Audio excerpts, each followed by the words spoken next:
establish the run, and unlock their offense's truest potential? Can the Spiders get their first Patriot League resume back on track? We'll find those things out and more next from Robin Stadium in Richmond, Virginia. It's a gridiron Patriot League matchup between Richmond and Fordham, and it's next on WFUV Sports. Welcome in to Earl Dickinson Field at Robin Stadium on the campus of the University of Richmond. It's a beautiful fall day here in Virginia. We're getting you set for Patriot League play between the hosting Spiders and the traveling Fordham Rams. Chris Carrino, joined you by my partner, always a pleasure, Tucker Austin. Tucker, Fordham dropping 3 straight after their victory over Holy Cross 4 weeks ago, their sole victory on the year. Colin and his crew want to get back on track. Tucker, that all starts with the run game offensively. Yeah, absolutely. It's been a point of emphasis for Coach Conlon all season to get the run game going. But, Chris, there's 2 things that need to go right for Fordham in order to get the run game going today. The offensive line needs to block for their guys, and the 2 primary running backs in Fordham's backfield, Jamel James and Ricky Parks, need to find a way to get things going on the ground so that Fordham can develop the rest of their offensive attack. Yeah, absolutely. And for Richmond on the other side, their opponent, they come off a bye week last week after a very disappointing loss to Holy Cross, capping off just in general a disappointing start to their season for the Spiders, their first Patriot League campaign as a program that were undefeated and co-conference champs last season. Yeah, and like you mentioned, Chris, Richmond has gone to the FCS playoffs for the last 3 years in a row. Last year they became the first undefeated CAA champion since 2019. But this is a team that was really expecting to have a lot more success jumping over to the Patriot League this season. After having so much domination in the CAA, they've kind of run into a roadblock here in the Patriot League this season.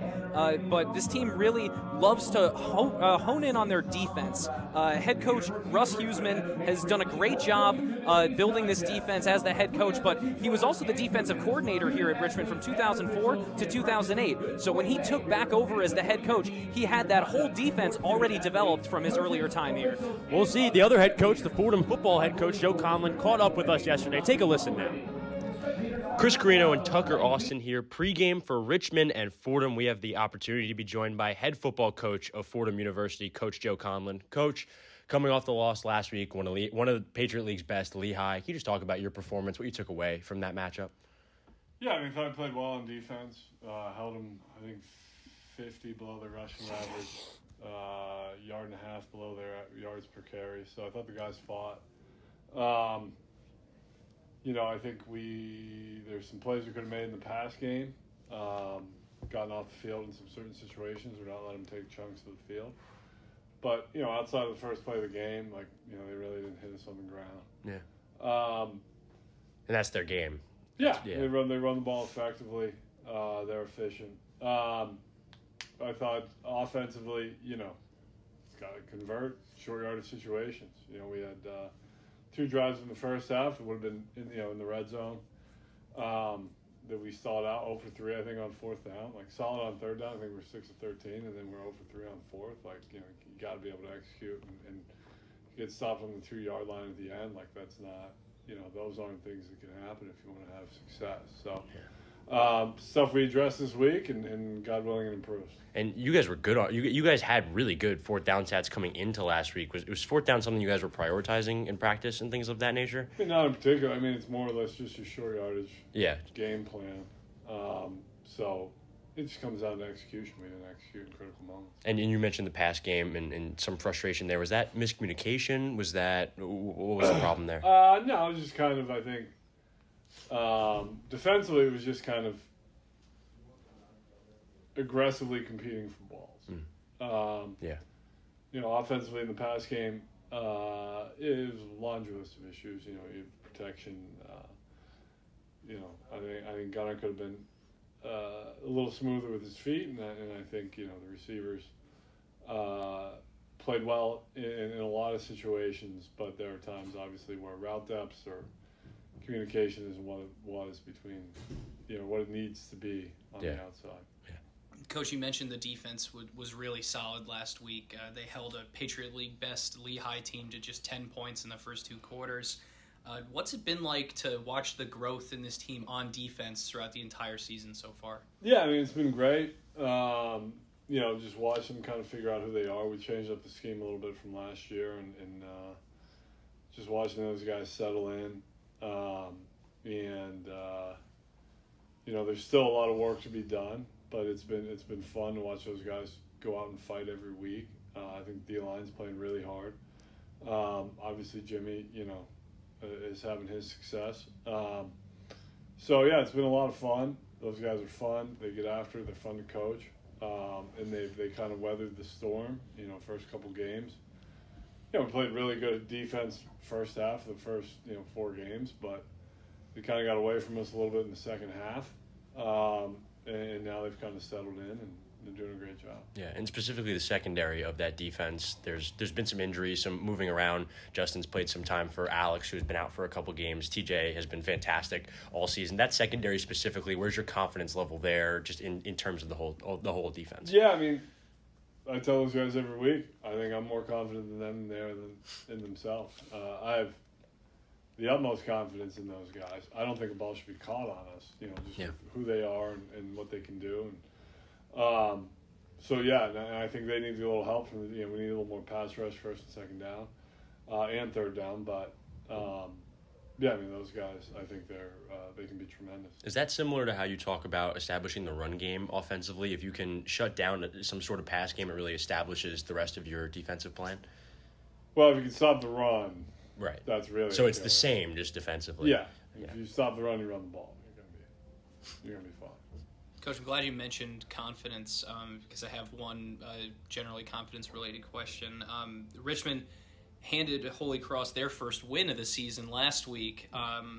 So having beat Holy Cross earlier in this season, does the result between Richmond and Holy Cross last week, does that impact confidence levels at all coming in, or is it not really something that comes to mind? No, I don't know. The guys may think of it that way, but you really can't do that. You can't look at it that way.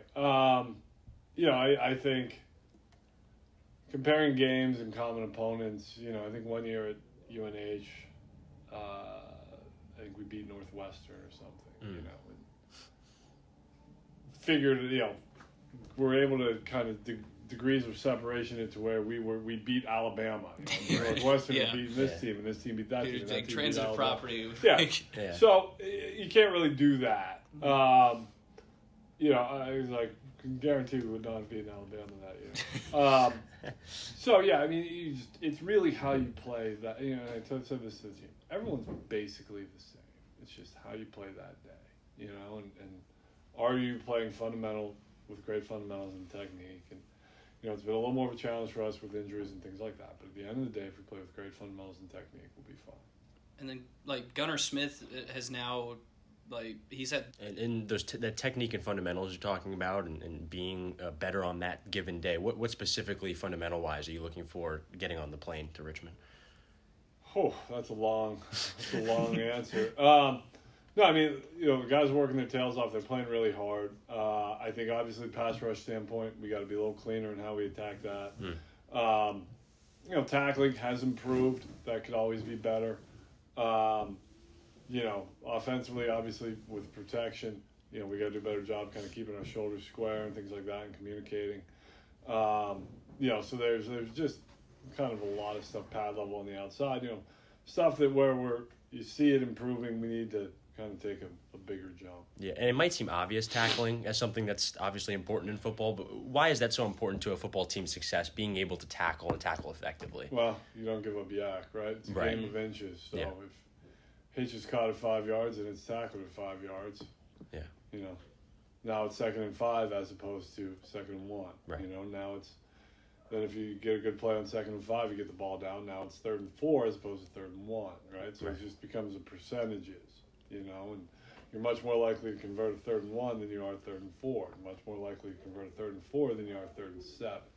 So it's just about making teams put together a lot of good plays, right? And which is a challenge. It's a challenge to stack up 12 good plays in a row, right? And so if you're eliminating them from creating chunk plays or X plays, and you're keeping them kind of behind the sticks, you're going to have a tremendous amount of. So There's a lot of similarities. It's still Conlon and Huseman, right, running the programs.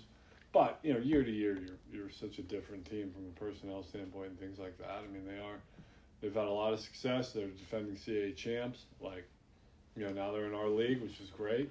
So it's definitely gonna be a tough test to go down there and win in their house. Thank you, Coach. Appreciate it. Coach Joe Conlon getting you set for Richmond and Fordham. It's next on WFUV Sports. Back here in Richmond, Virginia, the hosting Spiders running out on the field to fireworks. I'm sure you can hear them on the crowd mic here.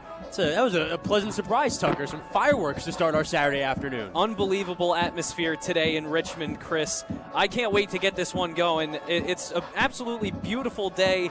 Temperatures in the low 60s. It does not feel like early November here in Richmond today. And I've got to say, this backdrop we're looking at for the folks at home, it's an absolutely beautiful array of autumn colors in these trees here on the campus of the University of Richmond. Tucker, as my father said last weekend down in Philadelphia doing that Giant game, a great football day weather, but the weather might be too nice for football day weather. It might be overly warm, might be overly sunny. True spring, even summer weather here in Virginia today. Chris, you can play a lot of spring sports in this weather. Absolutely. It's a beautiful scenery here on the campus of the University of Richmond.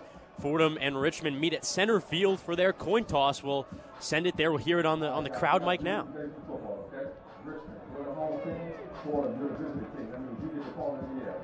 This is my corner.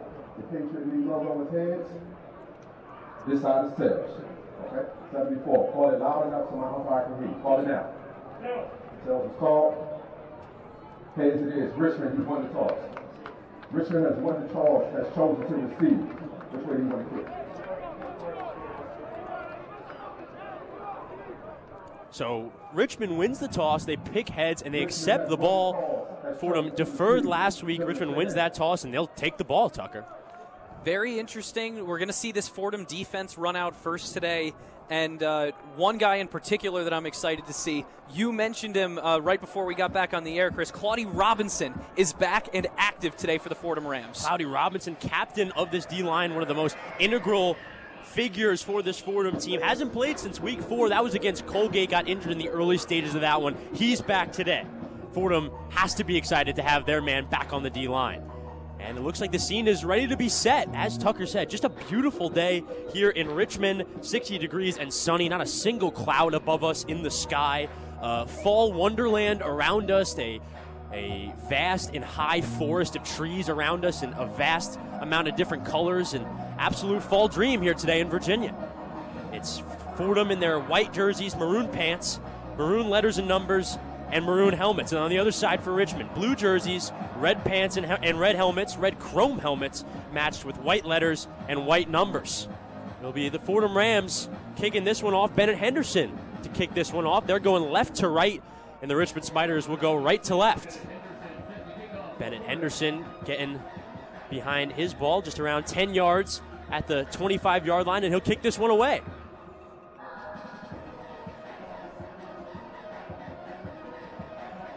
Andrew King, Isaiah Dawson back to receive for Richmond. Henderson sweeps the right leg, and we're underway. That kick will fly through the back of the end zone. It'll be a touchback, and that's how Richmond will start.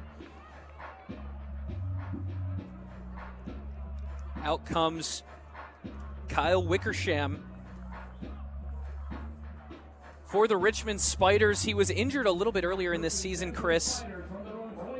Had to have the backup take over, but he came back and returned against Holy Cross in a game that Richmond wound up losing. That was Holy Cross's first win of the season, but Wickersham has been really solid for this Richmond team most of the year.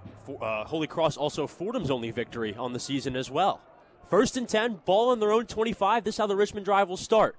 Fake handoff, looks to pass. Throw over the middle is caught. Caught at the 45, taken down past the 50 at the 48. What a start for the Richmond Spider offense. And a quick 1-2 punch, 25-yard reception, and a first down for the Richmond Spiders moving across midfield. That was Aziz Foster Powell, the running back, deep in Fordham territory, catching that one. Now over the 50-yard line. Ball at the 48, 1st and 10 for Richmond after the big play to start the drive. Clap for the snap for Wickersham. He'll hand it off. Past the 40, taken down at the 43-yard line. be around 5 yards around 10 yards on the gain there. It'll be a first down, moving the chains, 2 straight plays for the Richmond offense. Yeah, I was surprised to see the line judge come out and move that one down, but they are going to move the chains. Excellent gain by Aziz Foster-Powell right up the middle of the Fordham defense. Ball will be downed on the 38-yard line of Fordham, now in Fordham territory. Be a 1st and 10. Wickersham in the shotgun, 3 receivers to his left. 1 receiver, Jamal Brown, the back moves in motion. Wickersham fakes the handoff, throws left near sideline. It's caught at the line of scrimmage. Tackle made almost immediately by TJ Jones. That'll set up 2nd down after no gain. And Jones has been so good in coverage for these Fordham Rams this year. Sometimes he comes down and collapses to play on the line of scrimmage. This time, though, he's all the way out on the edge near the sideline and makes the tackle immediately after the catch. Colby Spencer, Carter Hess subbing in for Sam Burko, Cloudy Robinson. Some changes made on that defensive line for Fordham. 2nd and 11 after a 1-yard loss on the last play. Ball on the 39. Wickersham in the shotgun once again. Has Dawson in motion. Wickersham looks to pass. Finds a receiver before the 30. Finally tackled in between the 20 and the 30, 25 and 30. We'll see where he's marked. Another reception for Richmond. And it was a gang of tacklers against Javion Griffin for the Richmond Spiders who made the catch. Last time out 2 weeks ago was against Holy Cross. He had 6 receptions and 71 receiving yards, both of which led the team. Watch out for Javion Griffin in the rest of this one. Yeah, their 1 win on the season versus Colgate. Patriot League Special Teams Player of the Week and Rookie of the Week for Javion Griffin, building his reputation early in his career in Richmond here. Wickersham in the shotgun. Running back Foster-Powell to his left, drops back to pass, throw over the middle, caught by Foster-Powell. Finally taken down at the 20, right past the 20. Running back room getting active with their receptions. Yeah, and Foster-Powell only has 6 catches on 29 yards and a touchdown this season in the passing game. So they haven't used him a lot in terms of passing, but today, now multiple times going to RB1 through the air. A third of his passing production already met today in this first drive for the Spiders. 1st and 10, ball on the 20. 20 yards to the goal line for the Spiders offense. Foster-Powell directly behind Wickersham, now moves to his left. Takes the snap, gives the handoff, up the middle, moves right, now bounces out to around the numbers, slips and falls on his own foot at the 10-yard line. A 10-yard gain for Foster-Powell. More really effective work from the running game of the Richmond Spiders. Yeah, Foster-Powell is having an excellent opening drive for the Richmond Spiders. No tackle was made by a Fordham Ram. The turf monster got him there. Spiders are going to move quickly. Still 0-0, 11:33 to go in this first quarter. 2nd and 1. Ball on the 11. Takes the snap. Wickersham throws far sideline. Wide receiver screen. Receiver tackled right before the first down marker. Nice job by the secondary of Fordham not to let him get the yard in the first down. Looked like a combination that time for the Fordham defense. TJ Jones involved on the tackle again and forces a 3rd and short. TJ Jones, the second, been active all season long for this Fordham defense. One of the integral pieces of this Fordham defense. It's now 3rd and 1 after the no gain there. Good defense from Fordham setting up 3rd down. Ball still on the 11. 3rd and 1. Foster-Powell rotating to the right side of Wickersham. Wickersham communicating with his offensive line, moving his tight ends from the left to the right of the offensive line. Receivers on both sides. Now tight ends move to the left of the line. And a timeout called. Oh, boy. Huseman, the head coach of Richmond, not happy. Not happy at all, Chris. I was just going to say, he called that timeout and then took his headset off and stormed away from the referee. They're going to have to talk this one over to figure out their 3rd down approach, but a really rough time to have to take your first timeout here. Yeah, Tucker, we saw Foster-Powell move twice from the right side of the Wickersham, the quarterback, to the left side, and then again rotating, and then both tight ends moving from the left side to the right side. You think that's miscommunication? What is that? Has to be.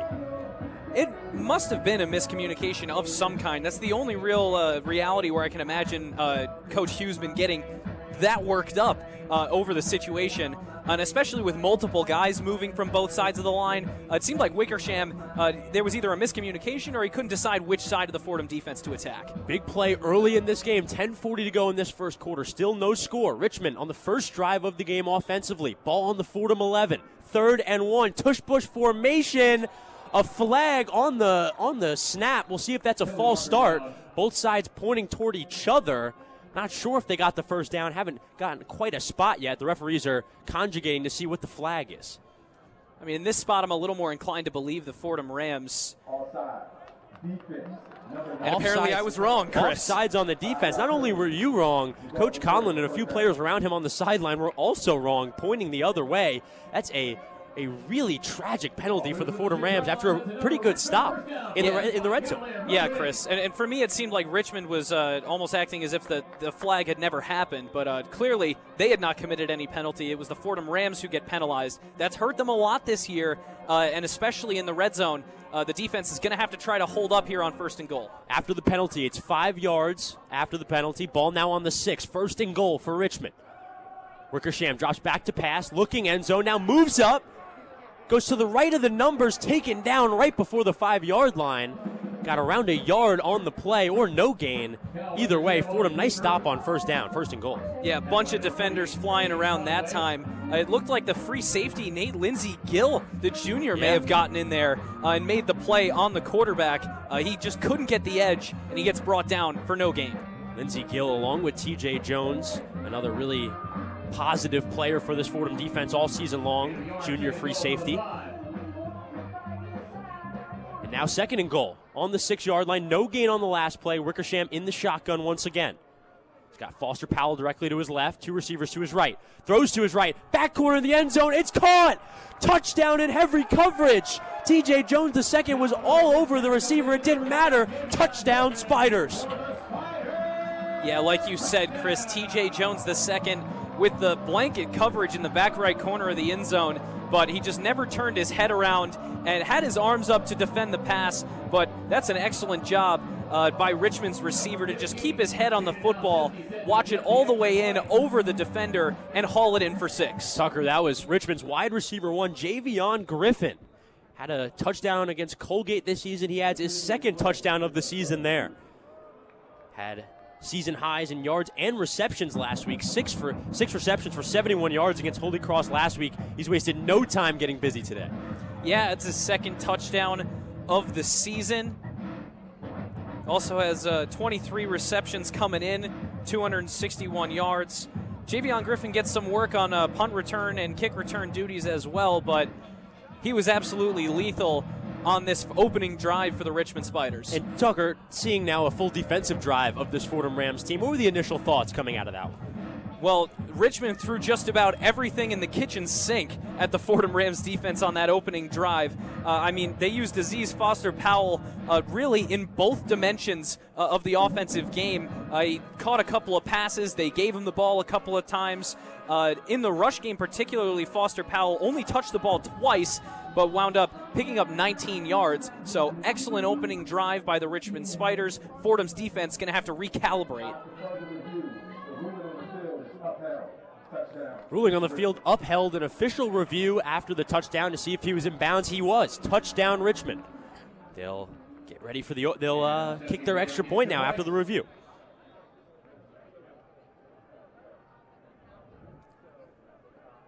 Jaden Alszewski out there. Take the extra point. He does. Sweep of the right leg is good. Low-hanging kick gets in, and it's 7-0 Spiders to start this one. 9:52 to go in the first quarter after that first drive. Yeah, zippy opening drive. A lot of chunk plays for the Richmond Spiders, but the Fordham defense, really, it didn't look like they ever got their cleats in the turf, Chris. They never got a chance to really slow things down until they got down to that 3rd down inside the red zone. But then the penalties, once again, they jump off sides, give Richmond a fresh set of downs inside the red zone. It was only a formality to put it into the end zone for the Spiders. But still, I think there are some good things to come in this game from the Fordham defense. They didn't really quite, as I mentioned, get a chance to entrench themselves. So we'll see on the next drive that Fordham's defense is out there. However, first, we're going to have to see that Fordham offense. Yeah, Fordham offense, as you just said, rolling out there now after that really impressive Richmond drive. Gunnar Smith coming out, had a relatively okay game last week, a rushing touchdown, 7 for 32 for 203 yards. And now we'll see how he can operate with his team. We'll take a little break from Richmond, Virginia, in this fall wonderland. It's 7-0 Richmond Spiders over the Fordham Rams after that first drive. 9:52 to go in the first quarter. You're listening to Fordham Football on WFUV Sports.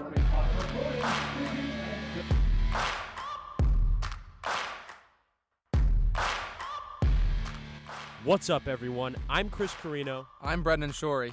And I'm Tucker Austin. Your Fordham Football broadcasters for the 2025 season. Join us every Saturday on 90.7 FM and on WFUV Sports YouTube page for live radio broadcasts of every Fordham football game as the Rams continue their quest to their first Patriot League title since 2014. With a new look offense and veteran leaders on defense, you won't want to miss this. Fordham Football, every weekend on WFUV Sports.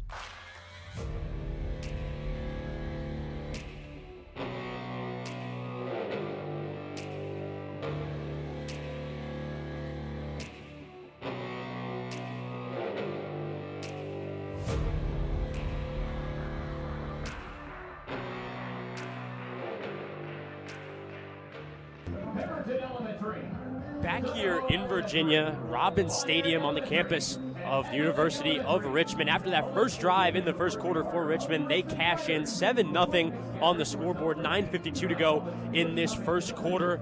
The Richmond Spiders cash in on a touchdown in the back right end zone, or the back right part of the end zone. Javion Griffin in tight coverage on TJ Jones makes the catch and gets Richmond on the scoreboard, and now it's the Fordham offense's time. Yeah, and Chris, I mentioned Javion Griffin. He's going to be a guy to watch out for in this game, immediately making the impact on the first drive of the game for the Richmond Spiders. Spiders going right to left, Fordham going left to right. That's how they'll drive offensively. And it's Will McManus sweeping the right leg, kicking it off. It's caught right around the 1-yard line from Troy Worrell. He'll take it out past the 15, wrestle down around the 15, call it the 16, and that's where Gunnar Smith and the offense will start.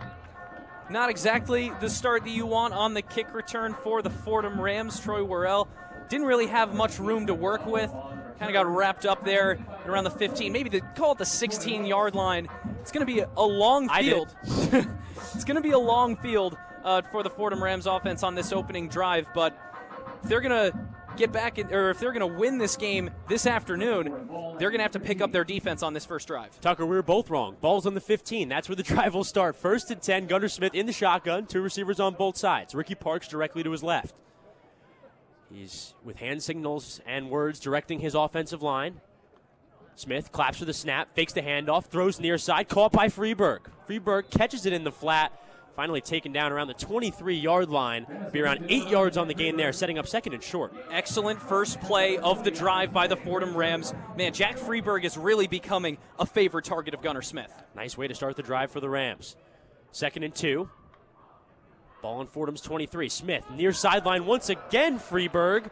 Not sure he got anything to gain on that play. Crushed immediately after the catch, and that'll set up 3rd down. Similar spot. Well, clearly this Richmond Spiders defense, Chris, they'd spent the entire week watching film on this Fordham team. They knew exactly what they were going to do. They go back to Freeberg after he catches the first one, and he's tackled almost for a loss. It'll be 3rd and short. 9 minutes and counting on this first quarter. 7-0 Richmond. Smith takes the snap. Throw on the far sideline. Caught. Tracy with the grab, tackled immediately, but it'll be the 1st down, and it'll keep the Fordham offense moving.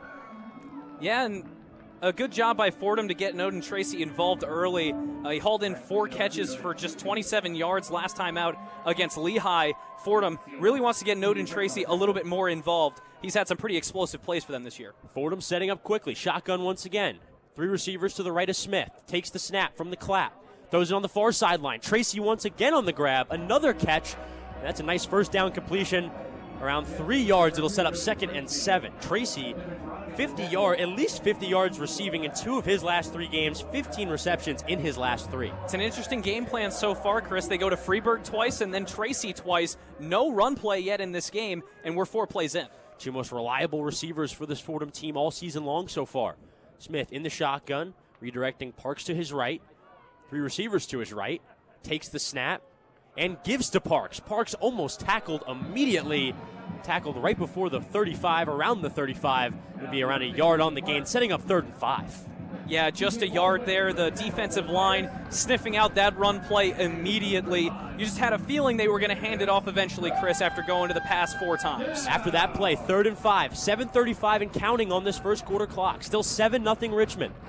3rd and 5. Ball on Fordham's 35. Smith in the shotgun. Takes the snap, drops back to pass, throws on the far sideline, miscommunication, incomplete, but a flag around the play. We believe that might be defensive. I'd have to agree with you there, Chris. Using context clues, that's a defensive pass interference. Definitely looked like it. The strong safety, Jordan Allen, is going to get whistled that time for the DPI against Noden Tracy. And Tucker, 3rd and 5, not the place for a defensive pass interference. Yeah, hear it there from the official. Defensive pass interference. That's an absolute backbreaker for this Richmond defense. And a correction on the flag. It was actually on Devin Geronimi, the freshman corner, number 22. So a bit of a freshman mistake there on 3rd and 5. Devin along with Jeremiah Washington, 2 freshmen in the secondary for this Richmond defense. Smith now in the shotgun after the flag. 1st down. Ball on their own 45. Takes the snap. Throws it near sideline. Caught once again by Freeberg. Behind the line of scrimmage.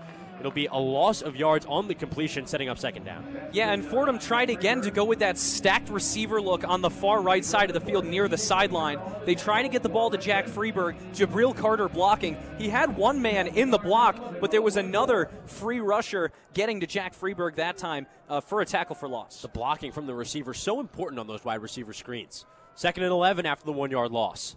Smith drops back to pass, faking the handoff. Throws far sideline. Freeberg dives to try to make the catch around the 1st down pylon. Couldn't get there, and it'll be 3rd down. 3rd and 11. And that's a case of an underthrown ball, Chris. Jack Freeberg actually routed his defender there at the Richmond 45-yard line and fell trying to catch the football, but it landed maybe 3 yards short of Freeberg. Going to bring up a tough 3rd down situation for these Fordham Rams. Ball on Fordham's own 44-yard line, 6:48 and counting on the 1st quarter clock, 7-0 Richmond. 3rd and 11 for the Rams offense. Big play for the Rams offense. Smith in the shotgun, takes the snap, drops back to pass, moves left to avoid pressure, finally taken down. Moved up in the pocket, maybe got past the line of scrimmage, but was taken down almost immediately, and that'll be 4th down for the Fordham Rams. Good job from the Spider defense. Yeah, excellent job by the Spider defense, and the Fordham offensive line sort of collapses once again. Gunnar Smith has been sacked so many times this season behind that offensive line. This time, maybe not a sack as he got back to the line of scrimmage, but still, drive comes to an end on the nice play from the Spiders defense. Smith, 222 lost yards this season. 222 yards lost by Gunnar Smith. That's sacks and other things, and a muff on the punt return. The punt returner muffs it, and Fordham picks it up inside the 5. They have it. We'll see if they're in the end zone. They're either at the 1 or in the end zone. What a play on the return. It was Dominic Sansone, FUV zone on the punt, and he got a muff. Unbelievable, Chris. Fordham with a huge special teams play there to really put them fully back into this game. I believe it was Drew Minnick on the coverage down the field who initially got his hands on the football. He couldn't come up with it, but then it was Chris Tuck II who eventually jumped on top of the football. They tried to scoop and score it, but they're brought down inside the 5 still, set up perfectly to try and tie this game up. Tucker, Fordham's offense has traditionally had trouble getting down the field this season. You can get the field down the field like that as well. Yeah, absolutely. And really, you can also you can probably credit a lot of that to the punt off the leg of Dom Sansone. Absolutely. He punts the ball in such a particular way with an extremely tight spiral, but the more that ball is spinning, the harder it is for the punt returner to make the catch. Sansone got a lot of reps last week at punter and continuing that great work this week. It's now first and goal, ball on the 4 for the Rams offense. A run up the middle by Ricky Parks on 1st down, taken down right away, around a yard gain on that play. They'll set up on the 3-yard line for 2nd goal. Yeah, pretty usual first call on this drive that began from the Richmond 5, or the 4 rather. They try to give it to Ricky Parks up the middle. Looked like they're trying to set up that Gunnar Smith keeper for later on. Smith in the shotgun, Parks to his right, 2 receivers to his right, 1 to his left. Jaden Allen, tight end, to the right of the line. Smith drops back to pass, looks far side of the end zone. Noden Tracy running a fade route, wasn't looking, and that ball sails past his head. Miscommunication there from the Rams. Yeah, it looked like Tracy never really got loose from his defender. And after the 2nd down play, it'll set up 3rd down. 3rd and goal, ball on the 4-yard line. After the muff punt, Fordham trying to cash in. Right on the precipice of the end zone. Smith moving Parks to his left in the backfield. 2 receivers to his right, 1 to his left. Smith moving Jabril Carter, takes the snap, looks to pass over the middle. It's caught! Jack Freeberg in the back of the end zone makes the grab. Touchdown, Fordham. After the muff punt, Fordham unorthodoxly comes down the field and scores. 7-7 Rams. After the extra point, of course. After the Chris. extra point, but of course. Still, Little ahead of myself. Excellent play that time by Gunnar Smith. First off, you get the ball in deep in Richmond's territory, but the composure to let the play develop, let Jack Freeberg come all the way across from the right side of the field, through the back of the end zone, all the way to the left side, and to hit your man over defenders in the end zone to find him for the touchdown. Jack Freeberg's gotten every start for this team since week 3, and that's his first touchdown of the season. Arguably the most productive member of this Fordham offense all season long finally gets in the end zone for the first time. Yeah, and it's got to feel so good if you're Jack Freeberg to get on the board. And a good extra point there. 7-7. Fordham ties it right up after the touchdown from Jack Freeberg in the back of the end zone off the muff punt from the Richmond Spiders. Fordham getting back in this one. 7-7, 5:14 to go in this first quarter. We're going to take a little break from Richmond, Virginia. You're listening to Fordham Football on WFUV Sports.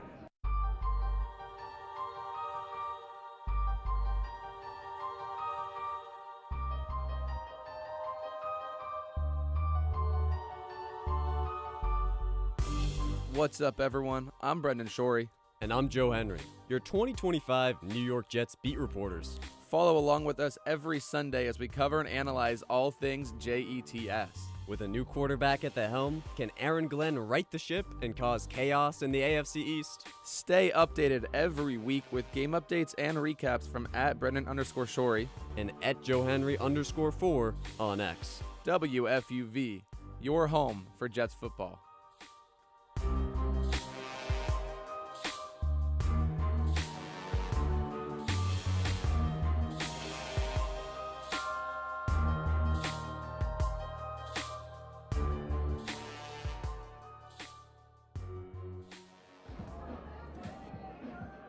Back here in Richmond after some Fordham offensive fireworks coming off the break. Jack Freeberg touchdown, I said going into the break, his first touchdown of the season. Tucker, actually quite the opposite. 3 touchdowns coming into this matchup, a 4th there on the season. Now the sole leader of this Fordham team in touchdowns. Jack Freeberg, as productive as anybody has been for this Fordham offense this season. Yeah, at least the most productive receiver on the season, Chris, and a absolute favorite target of Gunnar Smith. If it was a question before this game, it's not a question now. Freeberg is most definitely Gunnar Smith's safety blanket. And against Lehigh last week, Freeberg only had 3 catches for 17 yards. This week, he already has 2 catches here, he already has 4 catches here in the first quarter for just 12 yards, but they've been 12 very, very important yards, and 5 of those coming into the end zone for 6 points. Fordham was about to punt it back to Richmond after not being able to convert on 3rd down. WFUV zone. Dominic Sansone with a punt ends up getting muffed. Fordham ends up getting within the 5 and cash in on it. 7-7. This ball game's tied. Kicked off by Bennett Henderson. That one will go through the top of the end zone, through the back of the end zone, and it'll be another touchback for the Richmond Spiders. It was Isaiah Dawson back to return now. And second touchback of the afternoon forced by Bennett Henderson. And the Fordham Rams, who have not gotten a lot of breaks on the special teams side, Chris. Such a huge break to get that muffed punt deep in Richmond territory. And now, here, the second possession of the day for the Fordham defense. Can they finally grind Richmond to a full stop and prevent those chunk plays from the first drive? Just had a big break for Fordham. That was about as big as breaks get for football teams. First down, ball's handed quickly on the ground, bounced out to the right. Some trouble tackling, eventually taken down right around the first down marker. 10-yard gain on the run there from Foster Powell, and that gets the Richmond offensive drive started. And don't start counting now, Chris, but guess who was on the tackle that time for the Fordham Rams? It was James Conway, who now sits at 556 tackles in his FCS career, 21 shy of the Division I record. He's one of 5 FCS players to ever have that many tackles since 2000. Leads the NCAA in tackles per game. That's 14.9 tackles a game. Just a ridiculous number. Should say, just to update it, Chris, James Conway's already at 3 total tackles on the day. So he's already racking up the tackles. After the first down, 1st and 10 ball on Richmond's own 37. Wickersham by himself in the backfield. Shotgun. Drops back to pass. 5 receivers out running. Wickersham moves left, throws left. Caught in the left flat by Andrew King, the running back, and he's taken down aggressively by Drew Minnick in the flat. Yeah, Andrew King is listed as a running back for this Richmond team, but he really flexes between the backfield and out wide. This season, he has 23 carries for 161 yards and a touchdown. He's also caught 16 passes for 137 and 2 touchdowns in the passing game. 3:50 and counting on this first quarter clock. 2nd and 6. Richmond still on their own territory at the 41. Wickersham drops back to pass, throws it over the middle. It's caught. Caught over the middle, wrestled to the ground around the 59 yards on that gain. Another first down for the Richmond Spiders. Another comeback route for the receivers on this Richmond Spiders team. That time it was Andres Hill. Finding so many gaps in the Fordham zone, you wonder when they might think to switch to man coverage here. Andreas Hill on the catch there, only 1 reception on the season. That's his 2nd on the season. 1st and down after that play. Ball on the 49, just before the 50-yard line. Wickersham fakes the handoff, runs it up the middle. Tackled almost immediately, taken down around the 52. It'll be 3 yards on the gain, setting up 2nd and 7. Fordham plugging up the hole at the line of scrimmage. That's something they're going to need to do. That's stopping the run against this Richmond team to force them into passing scenarios. 2nd and 9. Wickersham in the shotgun, 3 receivers stacked to the right. Hands it off up the middle. A spin move gets him past a few Fordham defenders, finally taken down past the 40 at the 39-yard line. Nice run there. 10 yards on the gain, stopped at the 38. And I think that was Andrew King out of the backfield that time, Chris. So showing it off in terms of the passing game and in terms of the running game, that was a nifty spin move right along the right hash to get that extra 3 or 4 yards for the first down. Yeah, King the junior showing the versatility offensively. 1st and 10 after the play. Ball in Fordham territory on the 38. Man running in motion. Fake handoff to the guy in motion. Wickersham runs it up the middle, avoids a defender, and finally taken down past the 35 at the 34. Around 4 yards on that gain. Richmond keeps it moving and sets up 2nd and 6. Keeps it moving is really it's the mantra that this Richmond offense has been living by through their first 2 drives of the game. Ticking under 145 here. Richmond might be content to let this go to the end of the quarter before trying for the end zone again. Wickersham in the shotgun, 2nd and 6. A give up the middle. Foster Powell gets through some of the scrum, eventually taken down around the 30. It'll be 4 yards on that gain. They'll set up 3rd and short. Big 3rd down here coming up for the Fordham defense. Yeah, Tucker. Another interesting 3rd down. A little bit similar to the one that they had in the first drive of this game. Obviously not in the red zone this time as they're outside of the 30, but still Fordham needs to keep it clean in this scenario to stop Richmond. 1:04 on the first quarter clock and counting. 3rd and 3. Ball on the Fordham 31-yard line. Wickersham takes the snap in the shotgun. Throws a pass completed on that right side. Isaiah Dawson caught it and found himself in a car crash immediately. Big tackle in the secondary. That leads to first down. Another first down for the Richmond offense. They're continuing to pile up these plays, moving the chains. Yeah, and even that big hit by Alex Kemper is not going to feel as bad as it should for that receiver because they got that first down. Now 1st and 10 after that play. Ball on the 26. Fordham's 26, now firmly in Fordham territory. Wickersham fakes the handoff on first down. Throws deep, back left corner, just out of the reach of Isaiah Dawson. An ambitious play from the Richmond offense. And that'll be incomplete, leading to 2nd down. What could have been disaster for the Fordham defense. Yeah, that would have been the biggest play of the afternoon for the Richmond Spiders. And it's exactly the type of ball that pretty much every team works on in pregame practice. This time, though, Wickersham with the slight overthrow, but still, Fordham's defense cannot let him dial in that deep ball. Richmond 8 first downs on the afternoon so far. That's to Fordham's 2. 2nd and 10. Ball still on the 26. Wickersham fakes the handoff, throws on that far sideline.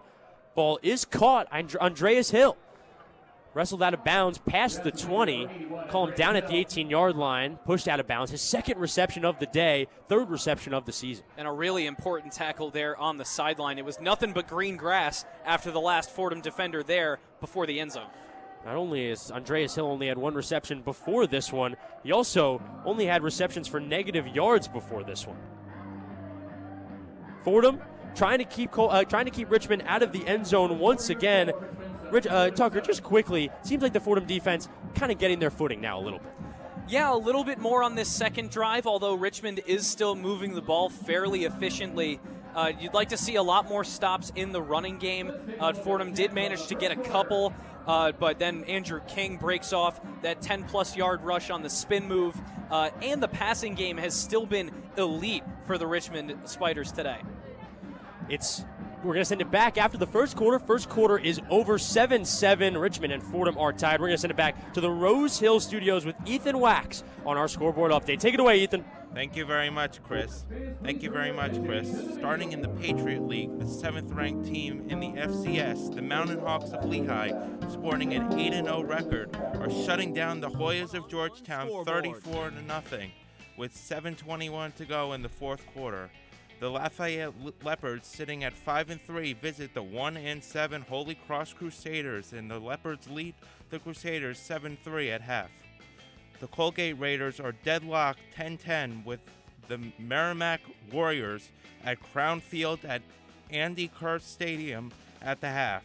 Let's transition to some top 25 action as the number 1 team in the country, the Ohio State Buckeyes, lead the Penn State Nittany Lions 31-14 as we start the fourth quarter.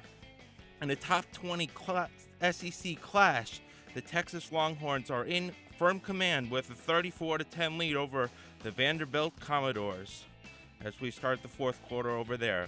The 10th ranked team in the country, Miami Hurricanes, lead 17-14 over the SMU Mustangs with 5:28 to go in the third quarter. I'm Ethan Wax with your one-on-one scoreboard. Professor of Italian Studies, Dr. John Morris, Associate Professor of Biology and Assistant Chair of the Biology Department.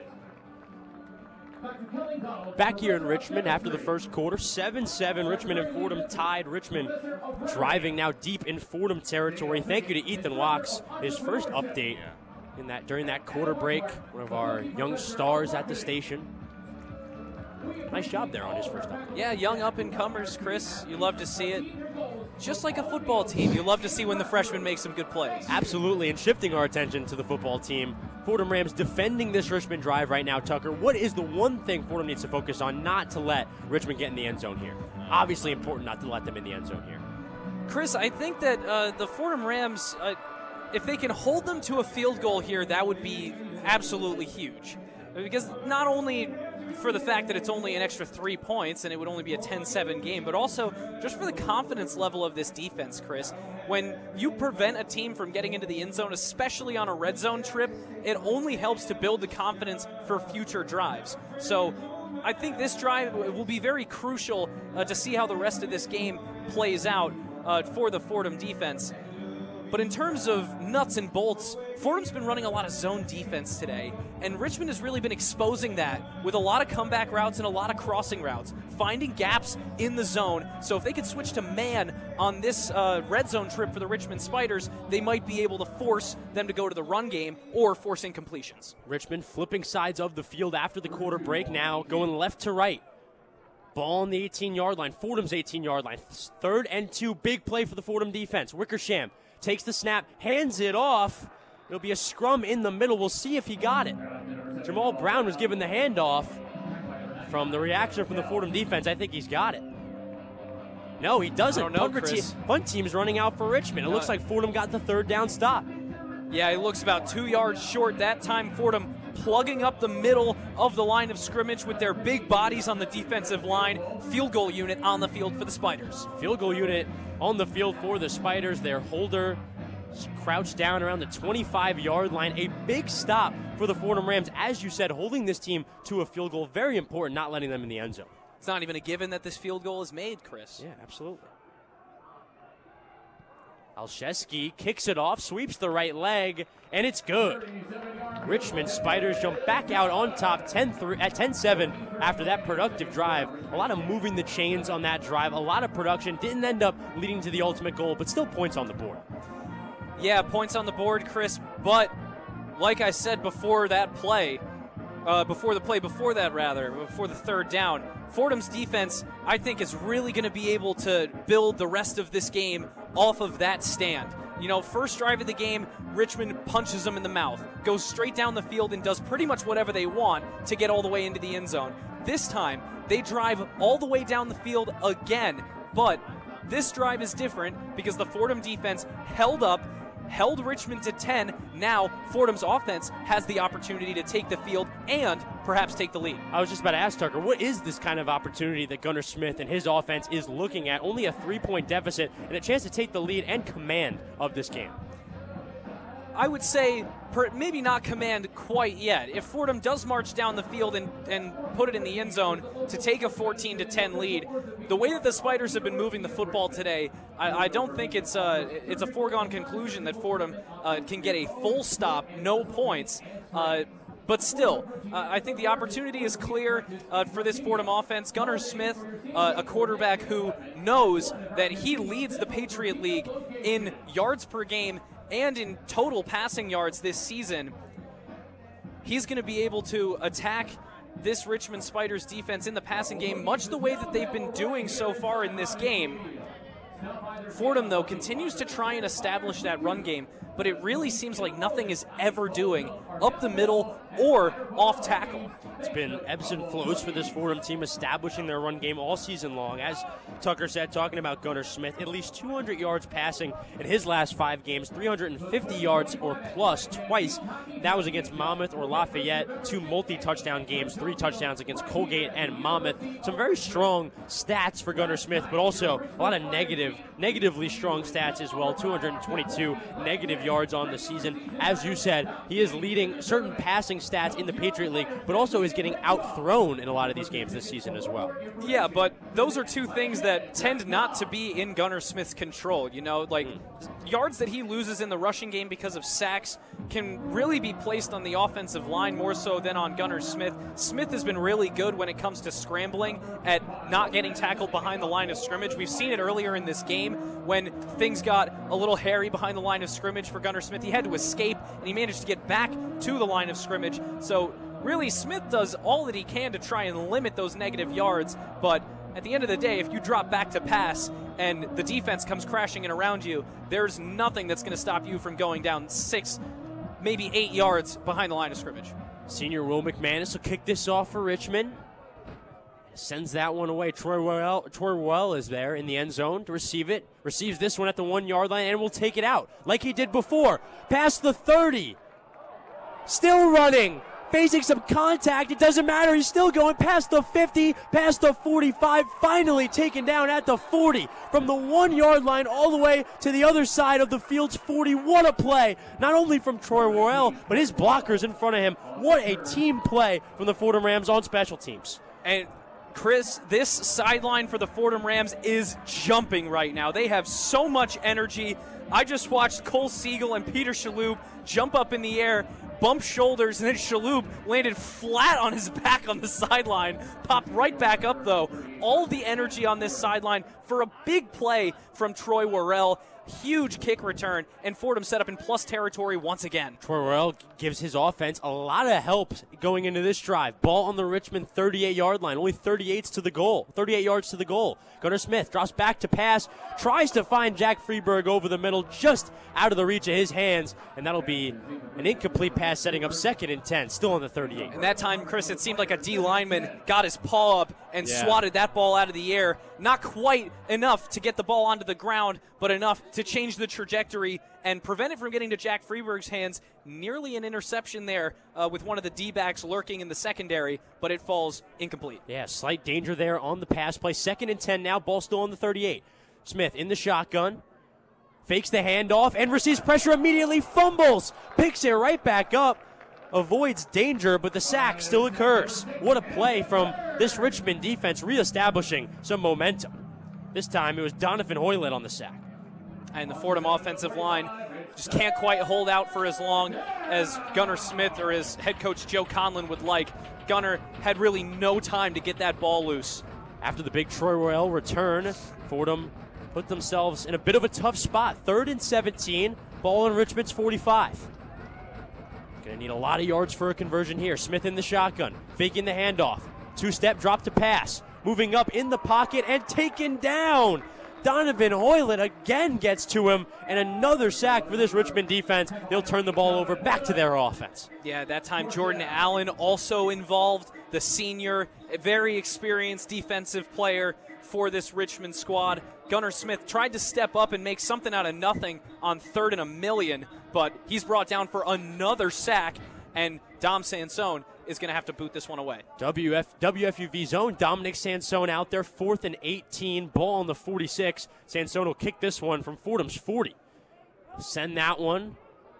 Last punt muffed by Richmond. That one not muffed. It won't even be tried to be returned. Fordham will pick it up inside the 10-yard line. Nice field position brought to you directly by Dominic Sansone. Yeah, and it's going to be poor field position for Richmond to start another drive for their offense, but it could have been even worse, Chris. That ball was still bouncing in Fordham's favor when it was picked up at the Richmond 9. Really thought they could have pinned that one inside the 5 or even deeper, but Fordham seemingly content to just set up Richmond on their own 9. Yeah, Dominic Sansone taking both of the 2 punts that Fordham has taken so far this afternoon. Will Haslett was in full pads and full gear before the game. He's received almost every Patriot League honor you can receive, but seemingly having some injury trouble. Dominic Sansone done a great job in his replacement. Yeah, absolutely, and especially back to last week when he came in the game, he had a couple of excellent punts against Lehigh. This week so far, he has a muff on one of his punts, and now another punt inside the 10. But, Chris, it's really killer for the Fordham Rams to not be able to cash in on the great return by Worrell. We'll see what the Richmond Spiders offense does after the break. 12:33 to go in this first half. 10-7 Richmond. We'll take a little break from Richmond, Virginia. You're listening to Fordham Football on WFUV Sports.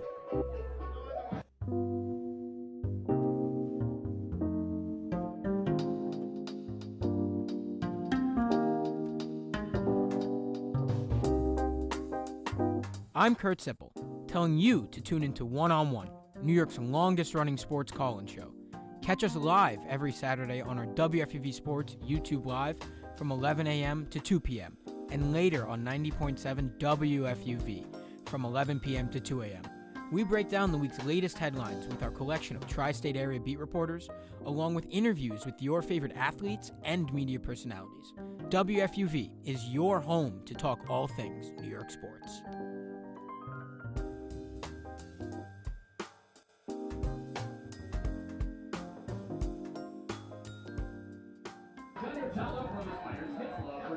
(10-7) Spiders lead over the traveling Fordham Rams. 12:33 to go in this first half. Fordham punting it back to Richmond, who will have it deep in their own territory after the Dominic Sansone punt. Fordham getting a touchdown on an offensive drive and then getting the ball back with an opportunity that they just couldn't cash in on after a big Troy Royale return. And we'll have a Richmond offense starting up quickly. It'll be Kyle Wickersham once again leading his offense. As I said, deep in Richmond territory, ball on the 10. Their own 10, 1st and 10. Wickersham fakes the handoff, throws near sideline, wide receiver screen. Screen was ineffective, and a tackle was made almost immediately on Isaiah Dawson. That'll lead to second down after almost no gain. Coach Hughesman taking a page out of Coach Conlon's offensive handbook there, but Fordham's defense, of course, having absolutely none of it. They were all over that one and stop it for just a short gain. Yeah, a short gain actually ended up being 3 yards. 2nd and 7 here on second down. Ball on the 13. 80 yards passing, 49 yards rushing so far for this Richmond team. A lot of offense at the early stages of this one. Wickersham in the shotgun. Receiver Foster Powell rotating from his right to his left. He gives to Foster Powell. Receives a large heap of players in the middle. Eventually wrestled down past the 15. Call it the 17. 4 yards on the gain. Setting up 2nd and short. 3rd and short. Big ol' hit by Andrew Osmond that time, coming across the field from the far linebacker position. Not sure if he made that hit on the ball or on another player, but just enforcing his will on the defensive side. Sees Foster Powell still back there in the halfback position. To the right of his quarterback, Kyle Wickersham in the shotgun. Rotating players from the right to the left of the line. Takes the snap with a clap, throws it over the middle, caught by Isaiah Dawson. Does a little bit of running after the catch, eventually taken down right before the 30, call it the 29. That'll be around 10 to 11 yards on the gain, a first down for the Richmond Spider offense. Couple of Fordham Rams on the tackle that time, but like you said, moving the chains again are these efficient Spiders. Clock still moving, 10:45 to go on the first half clock. The give on first down to Foster Powell. He's stuffed almost immediately by the gang in the middle. That'll be second down after almost no gain. Yeah, and Fordham's defense needs to do more of that through the rest of this game. Gang tackling and just a fight mentality. Get as many hats to the football as possible and really just lay punishment down on the ball carrier play after play. 1 yard gained on that run play, setting up 2nd and 9. Ball still on Richmond's own 30-yard line. Wickersham in the shotgun. Putting out his running back, Foster Powell, in motion. Throw over the middle. It is denied. Drew Minnick on the tackle, made some contact on the catch, got the ball loose, and it's going to be incomplete, setting up third down. Nice play to set up 3rd and long for the Fordham defense. And there was that tighter man coverage that time, Chris, not sitting back in the zone. Minnick jumped up on his man, threw his arm out in front of the football, and swatted it down for the incompletion. Brings up a third down here, and Fordham's defense is on the verge of maybe a stop with no points. A real sense of urgency from this Fordham defense now. That's a big testament to that is the man defense. 3rd and 9. Richmond has the ball on their own 30. Big third down for the Spiders. Wickersham in the shotgun, receiving instruction from his head coach. Throw on the far sideline, another wide receiver screen. This time, it was to Jaden Fair, got a bunch of yards, and we'll see if he got the first down. I believe he's short, right around the 35-yard line. And short by a few yards as well. Fordham thought he might have kept running, but he was down. Yeah, and Fordham just took a big risk on third down. They sent the house, Chris. There were about 7 rushers, maybe as many as 8 coming after the quarterback that time.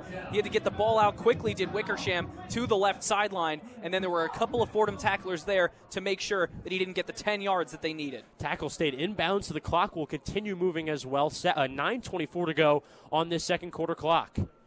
Richmond out to punt this one off. Ned Gray to punt this one away. Jack Freeberg there to receive it. A little trouble. Eventually catches it around the 30-yard line. And that's where the Fordham Rams will start offensively on their own 30.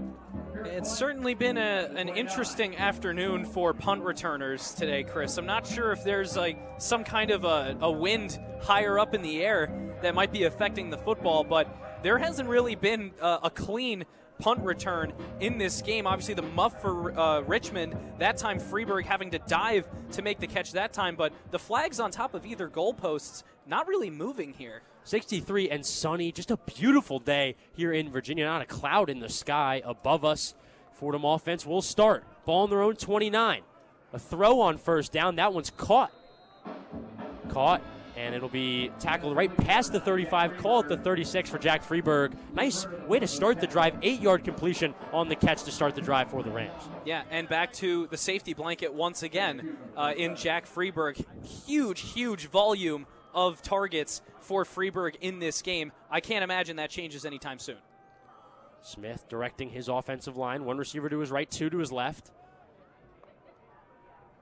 He'll give it, fake the handoff to Lee Lewis, then runs left of the line, past the 40, taken down at the 42. 5 yards on that gain, and a first down for the Fordham Rams. Gunnar Smith moving the chains with his legs. And that time looked like a bit of a design run there. Yeah. Feigned the pass, and then tucked and ran with a couple blockers. Gunnar Smith doing it with both his arm and his legs. 8:20 and counting on this first half clock. Fake handoff and throw from Gunnar Smith. Near sideline, tried to get it in quickly to Noden Tracy. He dived and was unsuccessful on the catch. That'll set up 2nd and 10 on Fordham's own 42-yard line. And that is a really great job by Jeremiah Washington, the freshman D-back out of Hamilton, Ontario, Canada, on the coverage that time near the sideline. just you'd love to see that kind of a veteran play by such a young player. After the incompletion, 2nd and 10. Ball still on their own 42. Smith tosses it to Ricky Parks. He'll run left near sideline, eventually taken out of bounds around the 45-yard line. Be around 3 yards on that gain. Still a decent amount of yards to get for third down, setting up third down. Yeah, Fordham's offense keeps finding themselves in these 3rd and long scenarios almost seemingly by accident at this rate, because Gunnar Smith is making completions and they're finding positive yards in the run game, but they just can't get chunks. As you said, another third down for the Rams offense, 3rd and 7. Ball on their own 45. Smith in the shotgun, takes the snap, 2-step drop, moves up in the pocket, now decides to run. Past the 50, finally wrestled down around the 51. It'll be around 6 yards on that gain. I believe he's around a yard short of the first down. What an effort, though, on third down by Gunnar Smith. Yeah, excellent effort. Another play where Gunnar Smith making something out of nothing, but this time he's successful. He nearly gets to the first down yardage. Fordham looking to keep the offense on the field here on 4th down and 1. Yeah, Joe Conlon electing to go for it here on 4th down, 4th and 1. Fordham setting up in the tush-push formation. It's tracing another receiver next to Smith. Smith pushes it. We'll see if he got it. It's going to be very dependent on a spot. Both teams pointing opposite directions. We'll see where these referees spot this one. The head linesman, Alex Blaine, immediately, the first thing he did when he moved from the sideline was step all the way beyond the first down marker.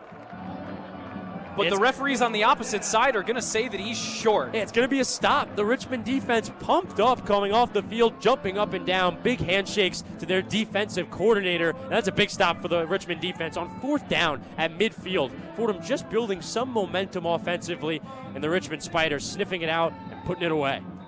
I mean, that's shocking for me, Chris. Just the way that the defense played on the last drive and got their first stop of the afternoon. The way that Dom Sansone has been punting the football today has been very excellent. You likely would have pinned Richmond inside their own 10. Instead, they're almost across midfield now. But we must have a poor angle or something like that, Chris, because it really looked like Gunnar Smith got shoved across that line to gain. And especially when the head linesman set himself up across the line to gain and then ran across the field. But clearly there was a more open line of sight to the football on the opposite side of the field from where we are today. And we have a pretty decent view from where we are. We do have a pretty solid view. Right above the stands here, just to the left of the 50-yard line. We're just in line with the 35-yard line to the left of the 50. My father has done a game here. He called a Joe Flacco Delaware game here at the University of Richmond. He said called that one in a room above the press box, one of the more unorthodox setups of his career.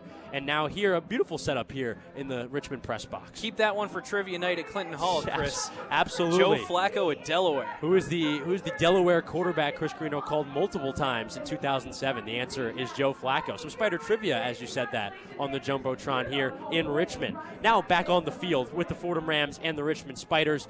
After that drive, or after that last couple plays, Tucker, what were just a few things you took away from that? Well, Chris, Fordham was able to move the ball all the way up to midfield, but I think I'm still a little miffed over the decision to go for it on 4th down. You don't like that. The way that the defense played on the drive before, and with the success that they've gotten out of their special teams play today, I mean, first you get the muff punt, which I suppose you could chalk that up to primarily luck and the fortuitousness of the punt returner muffing the punt return. But you also got a punt that was pinned inside the 10. You also had a kick return that came all the way across midfield from Troy Worrell. Fordham's special teams has been very good. And with the offense sputtering the way that it has most of this season, I just find it a little surprising to leave it up to the offense at midfield in that scenario. Richmond offense will take over at their own 49-yard line right at midfield for the Spiders. Also want to talk about, from a mentality level, Gunnar Smith moving up, trying to get that first down. We saw it earlier on a 3rd down play for the Fordham Rams as well. It seems Gunnar Smith a real urgency this afternoon. Yeah, absolutely. And he's been really trying to get the offense going as an individual. As I said, on the 49, 1st and 10 for Richmond. Drops back to pass. Looking on the near sideline. Dropped. Almost a one-handed grab on this near sideline by Isaiah Dawson. Dropped at the last second. And Kyle Wickersham and Dawson don't get that one to go. 2nd and 10. And this Richmond offense with Kyle Wickersham slinging the rock around, they look really, really dangerous, Chris. That's the second big chunk passing play that they've almost connected on. One was an overthrow. This time, the ball just off of Dawson's far hand and incomplete. But if Richmond can connect on those passes, they could really light up the scoreboard this afternoon. After the Dawson incompletion, 2nd and 10, ball still on the 49. Wickersham drops back to pass, throws near sideline once again. Another completion. That'll be around for 4 or 5 yards, right around the 45-yard line. Call it the 46. Not a catch from Aiden Steinfeld. Steinfeld, tight end for this Richmond team. Sean Clark, arguably the most integral piece of this offense, gets injured. Tight end for Richmond. And ever since then, tight ends have been relatively ineffective for this Richmond offense. Yeah, but they have so much talent in their wide receiver room, does Richmond, that they don't really need to rely on their tight ends if they don't want to. And clearly, so far in the rest of the season, they have not needed to. After the catch, 3rd and 5, ball on the Fordham 46, now past the 50. Wickersham in the shotgun. Jamal Brown right to his left in the backfield. 3-step drop to pass. Throws deep, near sideline. Heavy coverage, incomplete pass. Alex Kemper with blanket coverage on the darting receiver, and that'll set up 4th down. A great 3rd down stop for the Fordham Rams, led by Alex Kemper, the captain and preseason All-Patriot League player. Yeah, it was Kemper, and then a guy who we've already mentioned in this game, Nate Lindsey-Gill, was also involved on the coverage that time. It was double coverage deep down the field. Looked like it could have perhaps drawn a defensive pass interference flag. There was plenty of hands from both the receivers and the D-backs, but 4th down, and the punt unit is out once again for Richmond. Punt unit out for Richmond once again. Ned Gray standing on the 40-yard line, his own 40-yard line. Punts that one off right around the 45, and that ball will bounce at the 15-yard line, bounce all the way back to the 3-yard line where it's picked up by Richmond.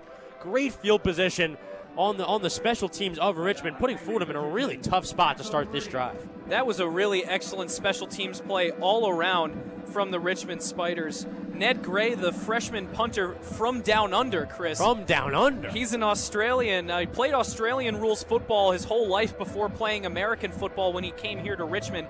He punted that ball sky high in the air, and it hung for a few seconds at least. It allowed all of the punt coverage to get way downfield inside of the 10, inside the 5, and there was a guy standing inside the 5-yard line before that ball hit the ground. The Australia vacation of football has been happening over the last couple years. 1st down in the end zone for the Rams, basically. It's Ricky Parks going up the middle. 3 to 4 yards on the gain there. Past the 5 column, down at the 7. Gets Fordham out of harm's way. We have Jordan Mailata in Philadelphia. He's a rugby Australian player. Also has really great singing pipes, if you've seen him sing. And just as they have here at Richmond. Punting very similar to what they do in rugby. It'll be setting up 2nd and 6 after the 4-yard run from Ricky Parks. Ball on their own 7. Fordham. Gunnar Smith in the shotgun. Gives the handoff to Parks once again. He's up the middle. Can't seem to find a hole. He's taken down right around the 5-yard line. I believe it'll be a loss of yards there, setting up 3rd down. Another tumultuous 3rd down for the Rams. And this Fordham offense, you know, they've struggled on pretty much every part of the field this season so far, Chris. There have been flashes when the gears really start turning, but backed into their own territory is one of the places where this offense struggles the most. 5:52 to go in this first half. Gunnar Smith setting up in the shotgun. Running back directly to his left, 2 receivers to his left. 3rd and 5. Some movement on the line. We'll see who that's on. I believe it's on the hosting Richmond Spiders. Be a big bailout for the Fordham Rams. It wouldn't be a 1st down.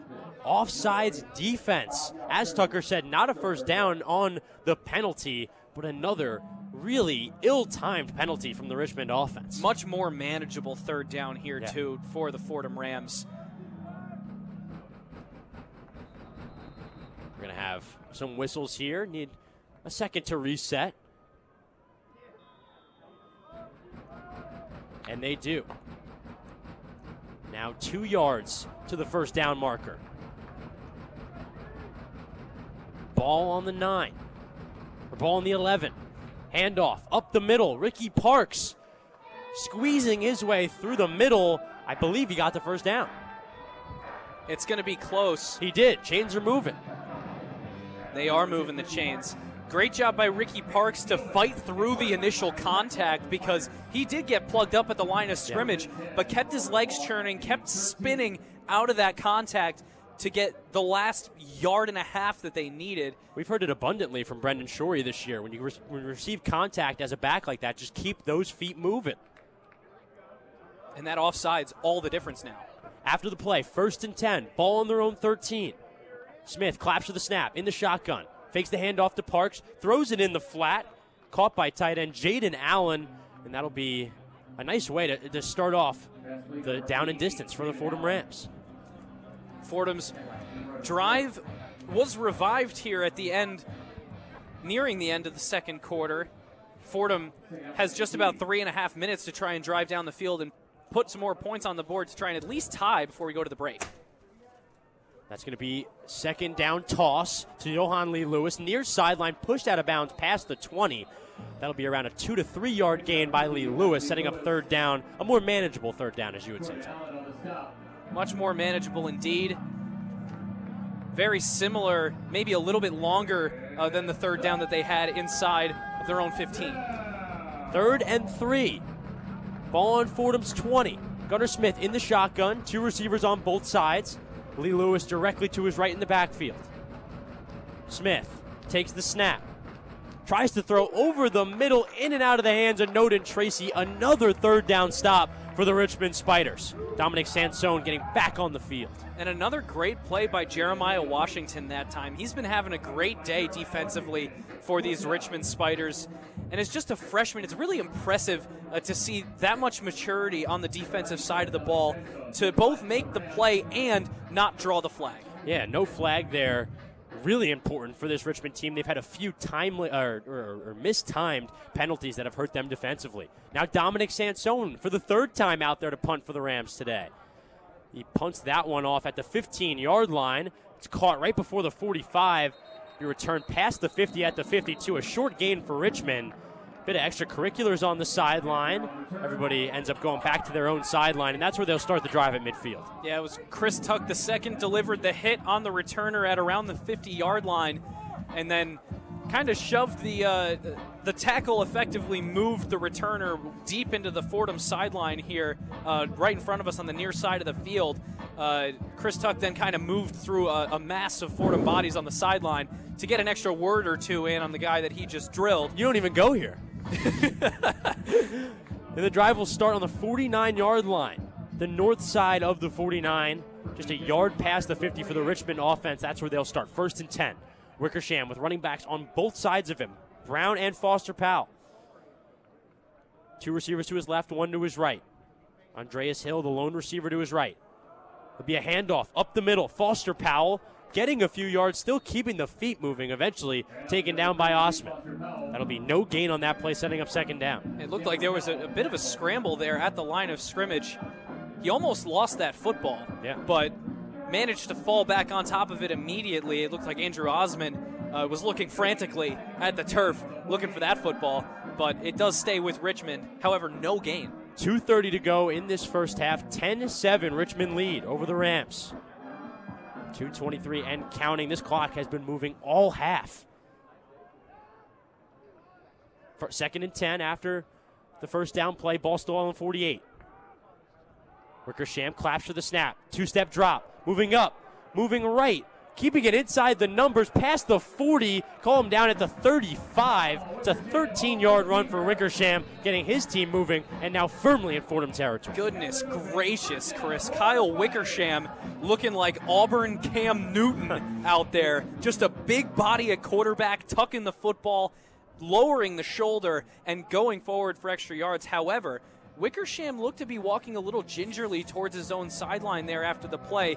We have to remember that Wickersham had a leg injury earlier in this season, missed a couple of games, so we'll have to keep an eye on that as they take a timeout on the field.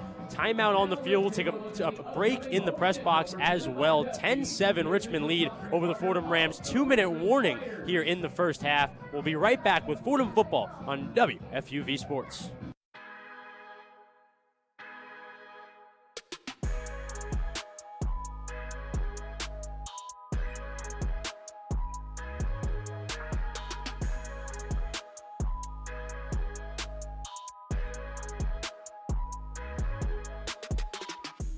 Hello everyone, I'm Trey Rodriguez, calling you to tune in to WFUV Sports One-on-One, New York's longest running sports call-in show.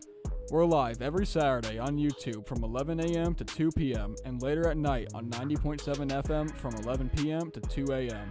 We cover the latest news in the sports world with our wide range of beat reporters, as well as exclusive interviews with your favorite athletes. We'll see you next Saturday on One-on-One.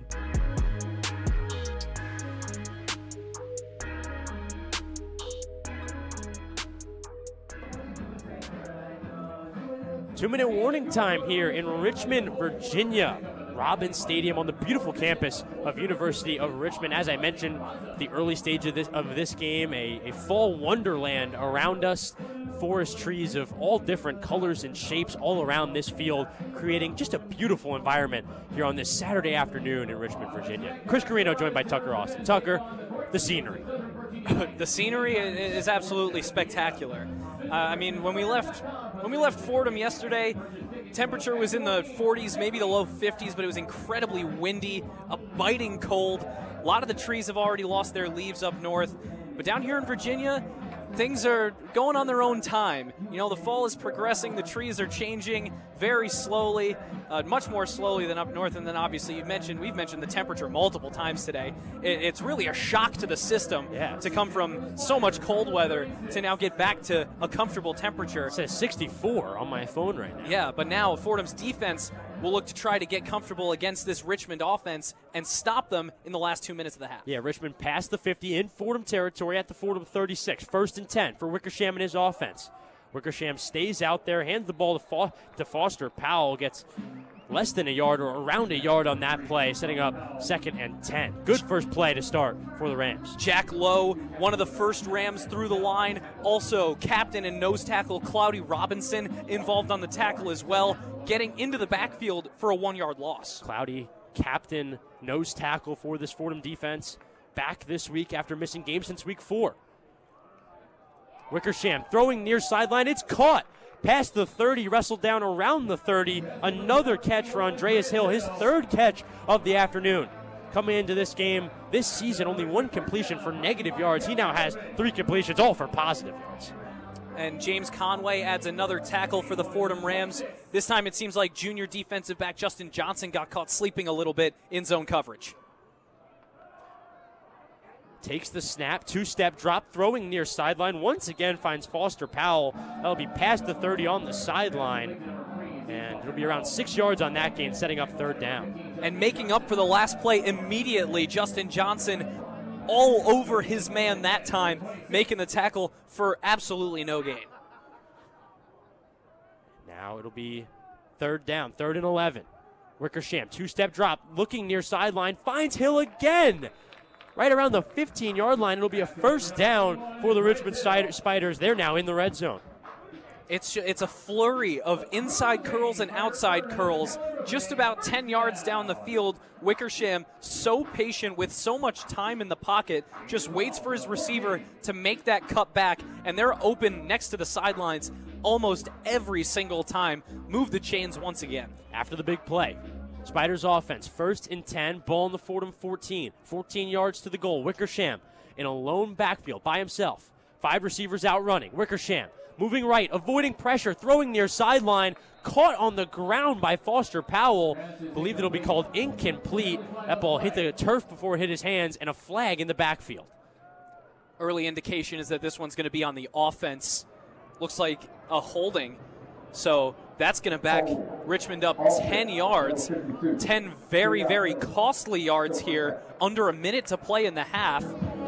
Fordham's defense would be very happy to hold them to another field goal here. Another costly and timely penalty for Richmond, this time on the offensive side of the ball, Tucker.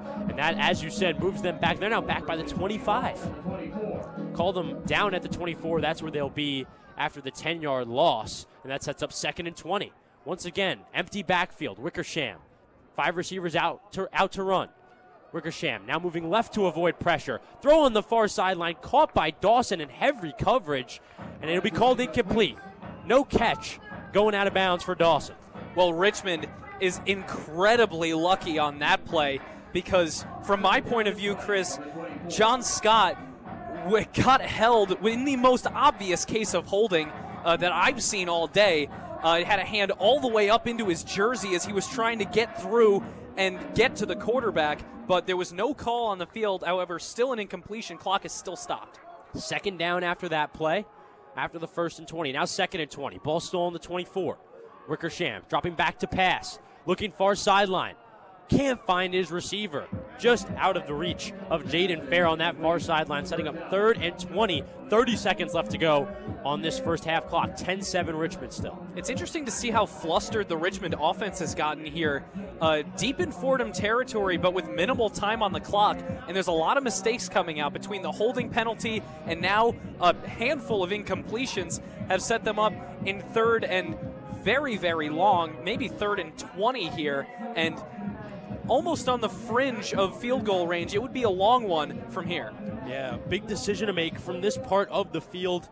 Richmond looking to get some yards on this 3rd down. Wickersham, empty backfield once again. 3 receivers to his left, 2 receivers to his right. A full house of receivers. Once again, Huseman, head coach of the Richmond Spiders, really peeved on that far sideline. Some would say even ticked off. Yeah, and another timeout. Richmond. Yeah, another timeout has to come out from the Richmond Spiders. Although now, this late in the half, not sure why he would be that annoyed to take that timeout. But clearly he must have been angry about, worked up about something else. Yeah. Seems like there's been miscommunication all afternoon between Huseman and his offense. Yeah, but another timeout in this scenario, and all the momentum lies with the Fordham Rams defense. They have Richmond tripping over themselves right now, deep in Fordham territory, and just one more mistake or one more big tackle for loss could make this just that much more difficult for the field goal kicker for the Richmond Spiders. Fordham trying to keep this a 3-point game before the half. Richmond trying to add to their lead. 10-7, 30 seconds to go in this first half. Wickersham, 3rd and 20, in the shotgun. 3 receivers to his left. He looks left. Throws, catches made by Dawson. Caught around, let's say, the 15-yard line, pushed out of bounds at the 10. A nice, decent pickup there on 3rd down, gets them firmly in field goal territory. Now, offense still staying out on the field here. Wickersham, 4th and 5. It would be still out there. Clock still running. 7, clock 6, running to 5. Seems like they're going to run the clock down for a field goal. Yeah, timeout taken by Huseman and Richmond at 4 seconds, and they'll have their field goal unit come out, try to make this 3-point lead 6. Well, this is interesting here, Chris. What was initially going to be a medium-range field goal, it's not a guarantee in the college game. No. Is now a chip shot, thanks to the last reception by Dawson.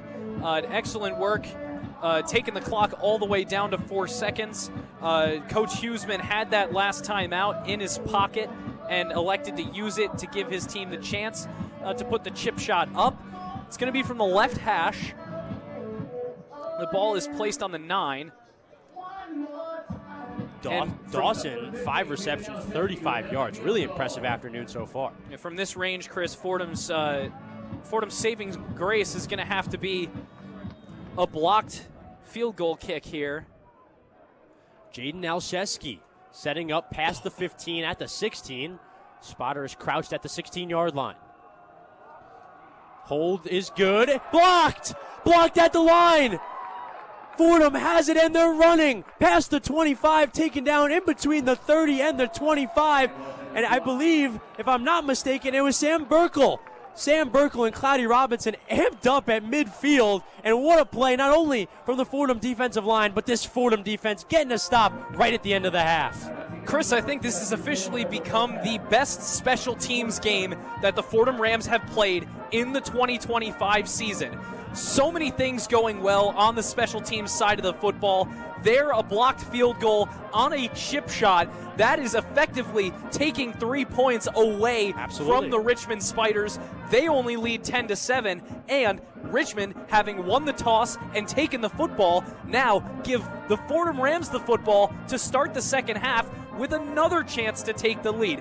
Absolutely incredible special teams play there to send us to the locker rooms. Between that and the muffed punt, what play from the Fordham special teams. Though Fordham is trailing 10-7 going into the half, a ton of momentum for the Fordham Rams. That's it for us for our first half coverage here from Richmond, Virginia. Richmond Spiders up 10-7 over the Fordham Rams after a half. We're going to send it back to the Rose Hill Studios for a halftime report with Brendan Shorey and Ethan Wax. Take it over, guys. The one-on-one halftime report. And welcome into the Rose Hill Studios. My name is Brendan Shorey. I am joined by Ethan Wax for the one-on-one halftime report. Thank you, Chris and Tucker, for a fantastic first half. Before we even get into the game, though, I'm going to send it to Ethan for the one-on-one scoreboard. The one-on-one scoreboard. Thank you very much, Brendan. Let's roll through some top 25 action as the number 22 Houston Cougars, could they be on upset alert? They trail the West Virginia Mountaineers 45-35 with 5:33 to go in the fourth quarter, and they are on the road. Makes it even more exciting. The number 16 team in the country, the Louisville Cardinal, visits the Lane Stadium in Blacksburg, Virginia, to play Virginia Tech in an ACC clash, 7-0 Louisville with 12:55 to go in the opening quarter. The number 2 Indiana Hoosiers visit the Terps at 3:30 in a Big Ten matchup. In the first game without Billy Napier, Florida has no cakewalk of a game as they host the number 5 team in the country, the Georgia Bulldogs, at 3:30. The number 12 Notre Dame Fighting Irish visit the Eagles of Boston College as the Eagles look for a statement win as they host the Irish at 3:30.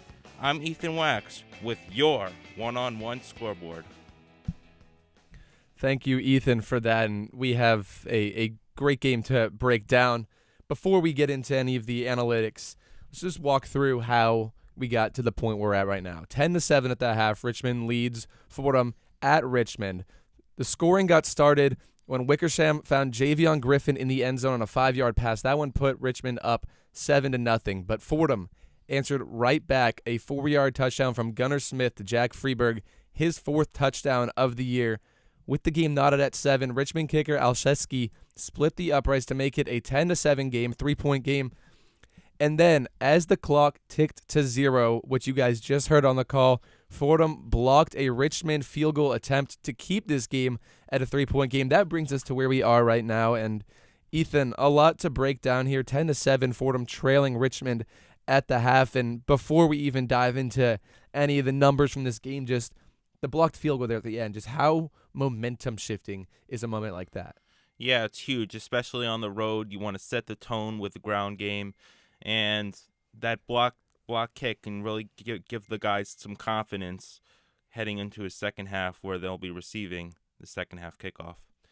Yeah, a big kick, and not just in terms of momentum, but also in terms of you keep it a 3-point game, you keep it a field goal game, and it's something that I had the pleasure of talking to Coach Conlon this week, and that was something I asked him about. Was last week was kind of a game of missed opportunities for the Fordham offense, a few 4th down conversions that did not go their way, a missed field goal, and I asked him about it. I was like, Coach, how impactful are those moments, not just from a points perspective, but from that momentum perspective as well? And he said they're massive. They're massive, and here we see the Fordham special teams unit coming out and getting one for the Fordham team this week. Yeah, anytime you can really get a block kick or a big special teams play, that could be huge, especially because the offense, just with the touchdown and only 49 total yards, it can be difficult for a Fordham defense that has struggled in the past, but today I think they're doing a really nice job. 206 total yards and only yielding 10 points, I think, is a huge momentum swing for their DC and this defensive group. Yeah, and Ethan, we kind of mentioned the special teams, which has been the bright spot for Fordham today, at least to this point. Troy Worrell, a guy who is so dangerous with the ball in his hands. With a couple of big returns. He's got 2 returns for 78 total yards on the day. Just kind of when there's not as much life on the offensive side, like you mentioned, having game-changing players, game-changing plays in that special teams unit can be big. Yes, 100%, especially that the blocks that set up the touchdown for Fordham was was critical, and you want those types of plays, obviously, when your team is sort of struggling offensively, but there's no sugarcoating it. Gunnar Smith has to step up, and this Fordham offense needs to play at a level where they don't have to rely on their defense as much. And good for them for capitalizing it when they were at the 4-yard line of Richmond to punch it in for 6. Yeah, and along with that special teams, you just mentioned it, the muffed punt that they got, a big turnover that ended up turning into 7. But another thing you mentioned is the offense and how they've kind of struggled today. You mentioned the 49 total yards of offense in the first half, and it's just something that I don't want to say inexcusable, but it's something that number has to be a lot higher than just 49 yards. Yeah, it must be corrected for them to have a chance to go on the road to Virginia and come away with a win is critical. Yeah, and a big part of that, Ethan, is the run game, and that's something that we've kind of seen throughout the season, a story that's gone game after game, and we've talked to Coach Conlon about it too, and he emphasizes just how important it is to get it going.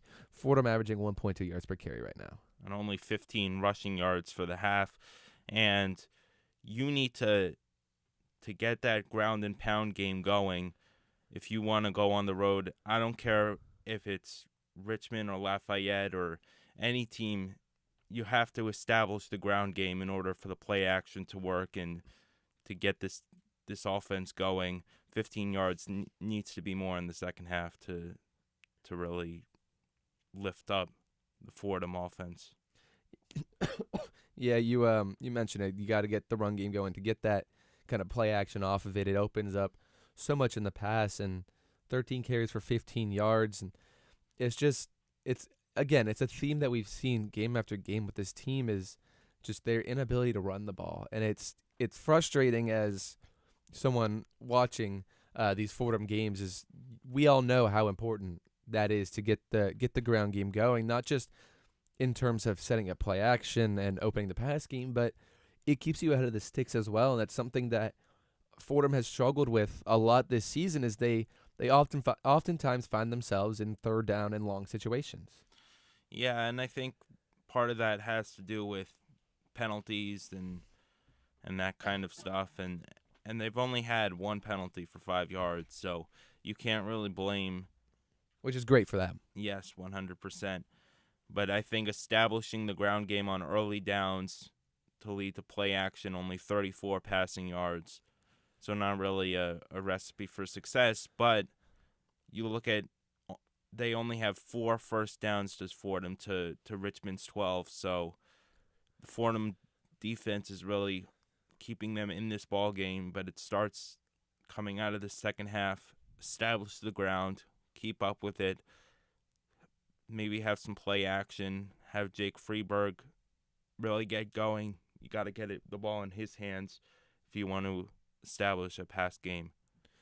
Well, Ethan, falling behind the sticks is kind of something I mentioned. We've seen it a lot from this Fordham team this season, is just their inability to run the ball leaves them in 3rd and 8, 3rd and 10, 3rd and 12s, and because of that, on the season they haven't been super successful on third downs with their third down conversion rate.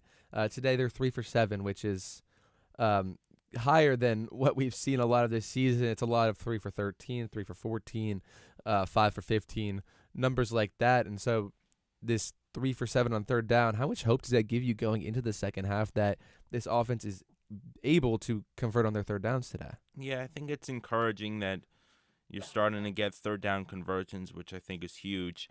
But again, it's only one half, so I wouldn't blow it out of proportion. They just got to keep doing what they're doing, stick with it, and I think everything will turn into something good if they can establish the ground game, do some play action, and they should be just fine. And we've talked a lot about the Fordham offense, but there's two sides. There's three aspects of the game. We've talked about the offense. We've talked about the special teams. It would not do this team any justice if we didn't talk about the defense. And I think you go look at last week's game against Lehigh, a team who was he came in undefeated, is a very good team atop the Patriot League right now, but a team that could run the ball very well. They came into the game with 3 players averaging over 6 yards per carry. Then Fordham went, and this defense went out there and held all 3 of those guys to a lower yards per carry than they were averaging on the season, with even guys like Jaden Green and their quarterback Hayden Johnson being significantly lower. And then you look at today, a Richmond team who's averaging 4.3 yards per carry on the ground. Just how good has this defense been from what you've seen just against the run? I think they've been pretty good. I would say that they obviously need to keep it up. 10 points, you're probably looking at about 20 points for the game. I think that would be pretty strong performance from a Fordham team that really relies on that defense. And I think 4 yards per carry, it could go down a little bit, but I think overall you got to be encouraged by what you're seeing. Yeah, 65 rushing yards on 15 carries for the Spiders, but they're getting the job done through the air. 18 of 24 through the air. 75% of their passes are being completed with that passing touchdown. Just how important is it for Fordham to try and limit that passing attack of Richmond? Yeah, it's huge. 141 yards for Richmond's quarterback Wickersham. I think this needs to be a point of emphasis to sort of cool down his dominant first half. So I think if you can limit his explosive plays, the explosive plays on the ground and the pass, you should be in pretty good shape. Yeah, and Ethan Wickersham, quarterback for Richmond here, season high is 20 completions. He's sitting at 18 right now. On top of that, 24 passing attempts in this first half. A season high in the single game for him is 29. So obviously this Richmond team had a plan to come out and throw the ball. I guess that's kind of what they saw in their film during film study. That's how they made their game plan, is they want to attack the Fordham team through the air. Yes, 100%. You have to really push it down the field against this team. I think Conway has done a great job on the defensive group. They're their best player, arguably. And you have to look at the captains, look at your leaders in times like these, and make them rally the team together and really establish something in order for us to come out and get a win. Yeah, and it's nice to finally start getting healthy, get your captains back. Guys like Alex Kemper, Claudia Robinson, guys who have missed time this season and are now back. This defensive unit led by James Conway, fantastic linebacker. But that is going to be all from us here in the Rose Hill studio. Brendan Shore here, joined by Ethan Wax, and we are going to send it back to Virginia for the second half of the Fordham football game. Fordham versus Richmond. Richmond leads 10-7 at the half. Take it away, Chris and Tucker.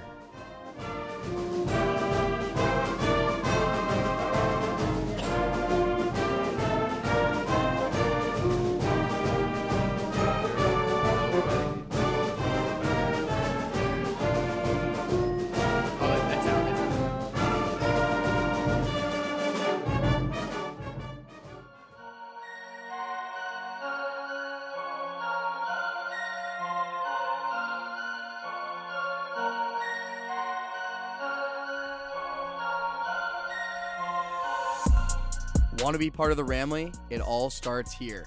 I'm Nathan Rogers. And I'm Kate Cox, and we are two of your hosts for On the Hill, WFUV's exclusive podcast for all things Fordham athletics. From the field of Moglia Stadium to the hardwood of the historic Rose Hill Gym, we've got you covered with the ins and outs of Fordham sports. Every week, every play, every round. Tune in weekly wherever you get your podcasts. This is On the Hill.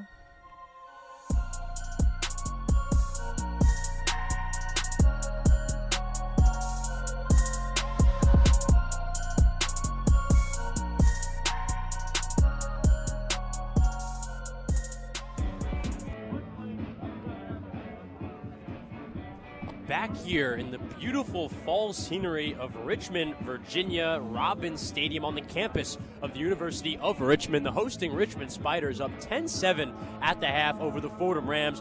Chris Carrino joined by Tucker Austin. Tucker, Fordham trailing going into the half, but seemingly even on momentum, and they have 2 special teams plays to thank for that. Yeah, absolutely, Chris. Dominic Sansone's been doing the punting duties this afternoon in place of Will Haslett, who you mentioned earlier in this broadcast, is in full pads today, but is not doing the punting duties for the Fordham Rams. But I digress. Dom Sansone's punt in the first quarter was muffed by the punt returner. That set up Fordham inside of Richmond's 10 and eventually led to a Jack Freeberg 5-yard touchdown reception. That gave Fordham their 7 points, where they still stand now. Now, the other special teams play came at the end of the first half. It was a blocked field goal that was essentially a chip shot for the Richmond Spiders. They had backed themselves up to the 30-yard line of the Fordham Rams and were looking to set up a deep field goal. Then a quick play to the sideline for the receiver Dawson near the 10-yard line got them into a 4th and 5 scenario. Coach Huseman worked the clock all the way down to 4 seconds, took his last timeout, set up the chip shot. Just pretty much business as usual in terms of special teams plays. But Sam Burkle had something special for these Richmond Spiders. He had a big old hand that he used to swat that kick and prevent Richmond from tacking on to their lead. Fordham now set up getting the ball to start the second half, down by 3, but in a situation that their offense has already been in multiple times today, and that is with a chance to take the lead. Yeah, as you said, Fordham gets the ball coming in the second half. Richmond won the toss. They elected to receive, so Fordham will get it starting the second half. Tucker, on the other side, offensively for this Richmond team, a lot of stories. Kyle Wickersham almost setting some career highs in completions and attempts in that first half, a whole lot. Aziz Foster-Powell setting some passing records. Jamal Brown not receiving any run in the running back room. And the biggest story, arguably the biggest story of that first half, Andreas Hill, wide receiver for this Richmond team, didn't have a positive yard to his name this season coming into this one, and he had 41 yards in that first half. Yeah, Chris, and he already cracked his career high in receptions. It was 2, is now 4, although his career high in receiving yards was 105 coming in with just a career high of 2 receptions. Not sure how he managed that. It must have been with a loose secondary, but today, nonetheless, he's been very effective, and he's been a very solid target for Wickersham to go back to.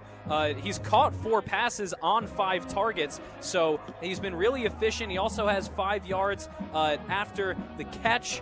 So Richmond, as a team, they have 56 of their yards after the catch today. So not only are they finding open areas in the Fordham defense, but they're also finding space after the catch to get those extra yards. That's really how the yardage has stacked up today for the Richmond Spiders and how they've moved the ball so efficiently. Yeah, absolutely. And on the other side, for the Fordham defense, they've gotten 2 punts from this Richmond team, so they have gotten this Richmond offense off of the field. How do they more consistently get this Fordham offense with the ball in their hands? Well, Chris, it's been a really interesting progression for this Fordham defense throughout the entire game. First drive of the game, Richmond looked like they had complete control of this one, and Fordham's defense looked like they have for a majority of the rest of this season, just relatively incapable of stopping any kind of play on the ground or in the air. But you get to that second drive, they stop Richmond in Fordham's half of the field, force a field goal. Then on the consecutive drives after that field goal to make it 10-7, Fordham actually forced Richmond to punt. So the defense has progressively gotten to know this Richmond offense in practice more and more. They've started to learn Wickersham's tendencies, and implementing more man coverage than zone, they've been able to get their secondary to the receivers quickly before they can make the catch on those quick little slants and comeback routes. Will McManus and the rest of the kickoff unit for Richmond come out trotting onto the field. 64 degrees, not a cloud in sight. Just a beautiful day here in Richmond, Virginia. Richmond Spiders in their dark blue uniforms, white numbers and letters, red pants with red chrome helmets. They'll go left to right. And the Fordham Rams ready to receive. Troy Worrell back in the end zone. They have white jerseys on, maroon helmets and maroon pants with maroon numbers and letters. Get ready to kick this one off for the second half.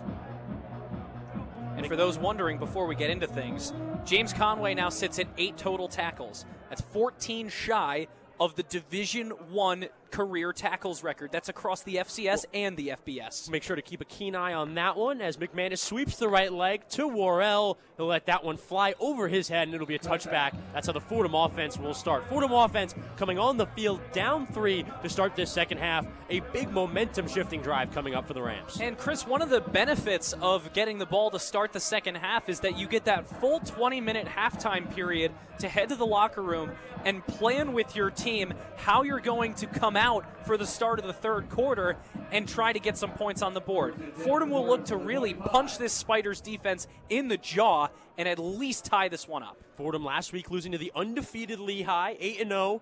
They were down 10-0 going into the half. 2 touchdowns from Lehigh in the third quarter swung that game in their favor. We'll see what happens this afternoon. Drive starts. Gunnar Smith swaying right, throwing through the middle of the field. Noden Tracy had hands on the ball, ended up dropping it. It'll be an incompletion to start the drive for Fordham, setting up 2nd and 10. A lot of options that time on the right side of the field.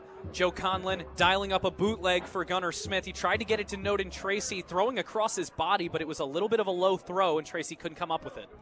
The 2nd and 10, ball still on the 25 after the touchback.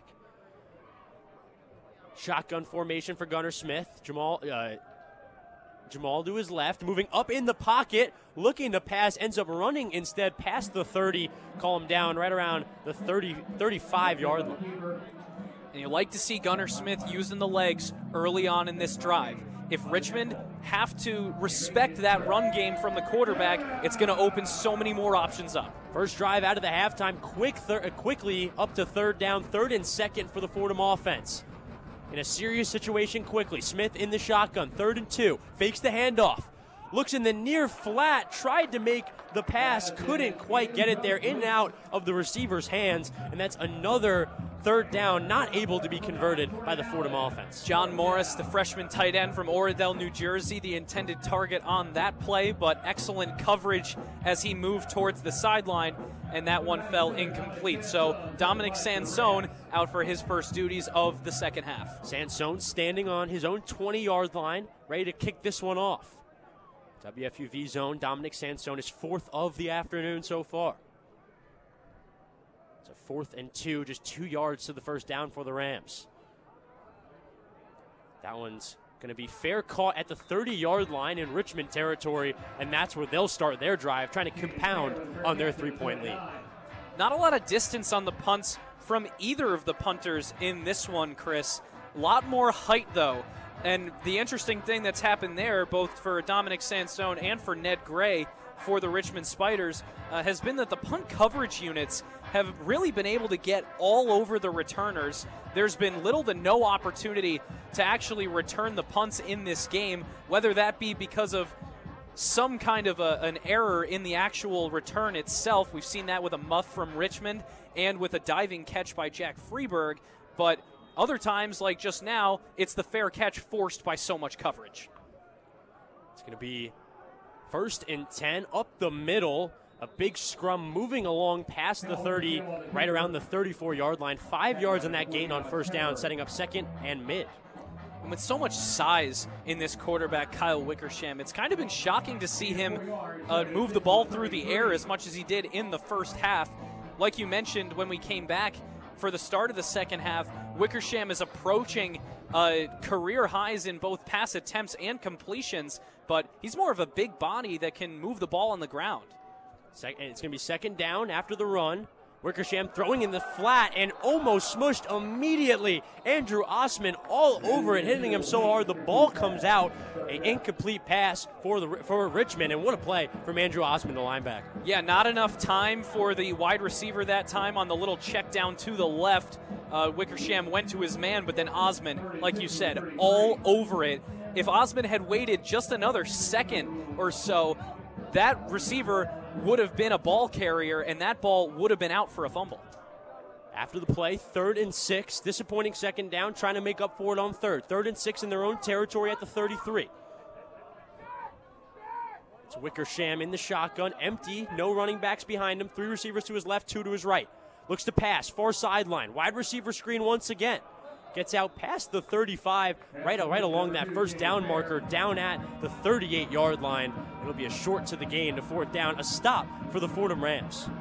That, I believe, is the first catch of the day for Jaden Fair, the junior wideout from Stafford, Virginia, but he comes up 2 yards short of the first down, and so back-to-back 3-and-outs from the Rams and the Spiders to start off this third quarter. Good showings from both defenses to start this second half. 12:58 to go in this third quarter. Richmond back to punt it away. They do. Punted at the 25 of Richmond and caught by Freeberg at the 15. Didn't fair catch it. Gets wrestled after the grab. Probably not super smart there to not to do the complete catch. Yeah, there were 3 Richmond Spiders without blockers firing down the field. It's another case of the ball hanging in the air off these punters' legs and allowing the coverage team to get downfield. Really, there has been absolutely no room to move the ball on special teams. But that's what makes the special teams play so interesting in this game, because Fordham has been moving the ball via the special teams unit in this game. So Richmond is going to really try to continue to prevent Fordham from getting any extra yardage on special teams. The Strokes lead us into a break here in Richmond, Virginia. 10-7 Richmond, 12:44 to go in the third quarter. You're listening to Fordham Football on WFUV Sports.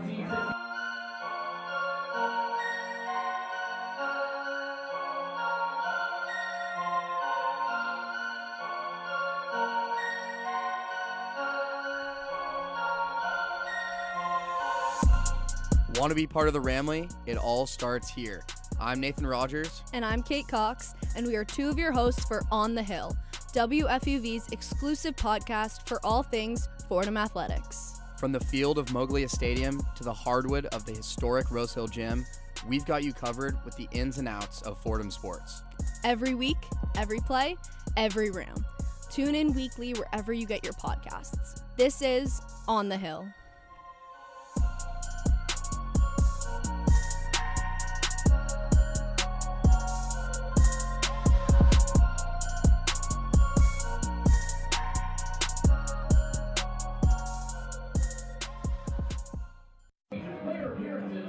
Back here in Richmond, Virginia.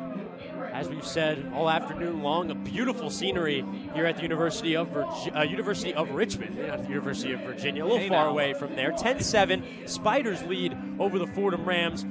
Some interesting drives to start the second half, Tucker. Nothing really establishing any sort of dominance either way. No, neither offense really looking too comfortable coming out of the locker rooms. However, both defenses looking just like they did at the end of the first half.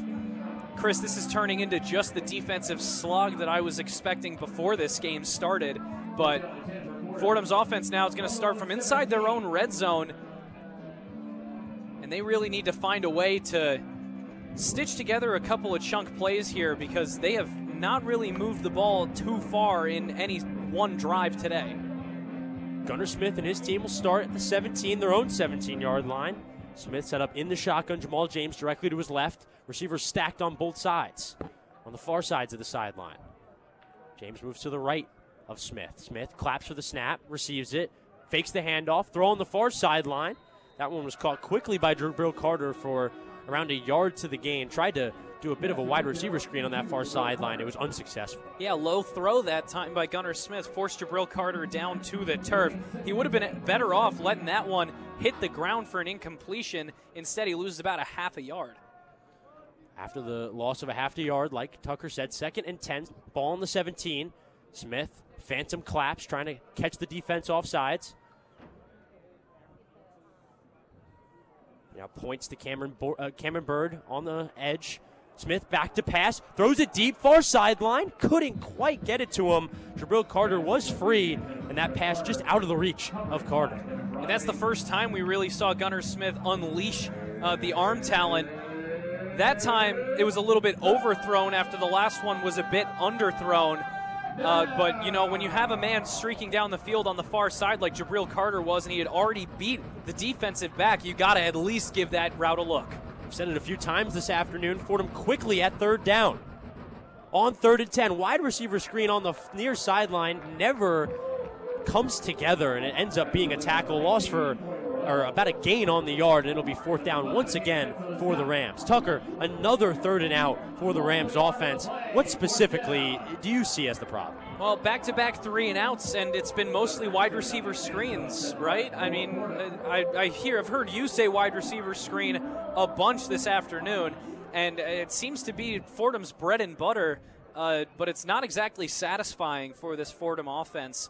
They haven't gotten that many yards on any drive in particular in this game. Their best drive of the day was actually the first drive of the day back in the first quarter when they got 29 yards on 8 plays that ended in a punt.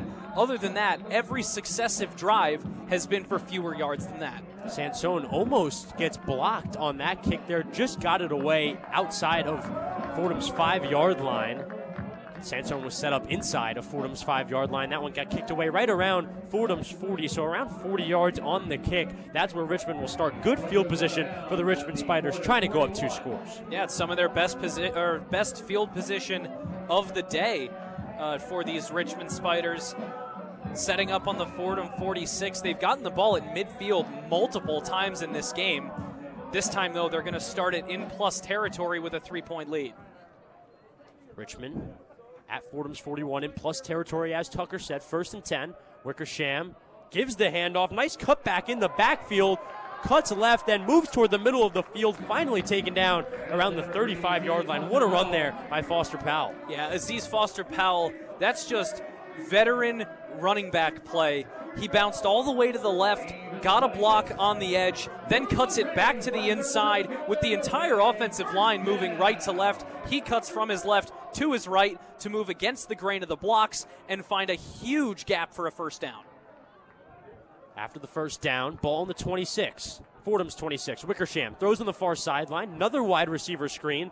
That time it was to Isaiah Dawson. No gain on that one. It'll keep the drive going, but will not get them any yards. Another wide receiver screen unsuccessful, this time from the Richmond offense. Yeah, and Fordham's defense has been good at guarding the edges in terms of the passing game today. Where they've fallen short has been deeper down the field on those comeback routes. Got to see if the Fordham defense can stand on their head here and prevent the Spiders from at least getting another 1st down. 2nd and 11 after that wide receiver screen play. Ball on the 27. Fordham's 27. 10 minutes exactly on this 3rd quarter clock. 10-7 Richmond Spiders. Wickersham drops back to pass. Throws near sideline. Caught. Andreas Hill once again. Completion to Andreas Hill. Doesn't get the 1st down. Gets around 3 to 4 yards on that play, setting up 3rd down. Nearly an incompletion there. Andreas Hill had to be really safe to make sure he had at least 1 foot in bounds because he juggled that ball a little bit while being trailed by Drew Minnick, but he did eventually grab hold of that football before he got out of bounds. After that play by Hill on the near sideline, 3rd and 7, ball on Fordham's 22. 9:27 to go in this 3rd quarter. 10-7 Richmond Spiders. Wickersham, 2-step drop pass, blocked at the line. Once again, it was not Sam Berkeley, it was Cloudy Robinson.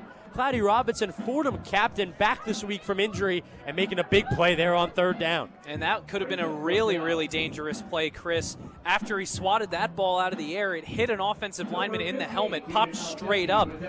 Had a D lineman or a linebacker in the area been a little bit more aware of the football, Fordham could have come away with a turnover there. Instead, though, Richmond will attempt another field goal here. However, the last one off the leg of their kicker was blocked by Sam Burkle. Yeah, last one was blocked, as you said. The holder for Richmond setting up at the 30-yard line. Similar spot, a little farther. That kick, blocked again! Blocked once again. It was T.J. Jones coming off the edge and getting the block. And Fordham once again making a major play on special teams, keeping this lead at 3. Richmond head coach Russ Huseman his head has to be spinning right now. Wow. That's back-to-back field goal attempts by the Richmond Spiders that Fordham has managed to block. Now we are in the territory where in future fourth down field goal range scenarios for Richmond, they will likely not look to kick that field goal now because seemingly the Fordham Rams have figured it out on the field goal block. More excellent special teams play from these Rams. They haven't even gotten to see one go near the uprights. Neither of the last two field goal attempts from this Richmond team have made it past the defensive line. What work on special teams from this Fordham team. TJ Jones II, sophomore with this secondary unit, making a major play in the special teams there. It's about as good as you can do from a momentum shift perspective. Fordham now with the ball, and they're going to try to take this lead away. 10-7, Richmond lead, 9:15 to go in this third quarter. We'll take a little break from Richmond, Virginia. We'll be right back. You're listening to Fordham Football on WFUV Sports.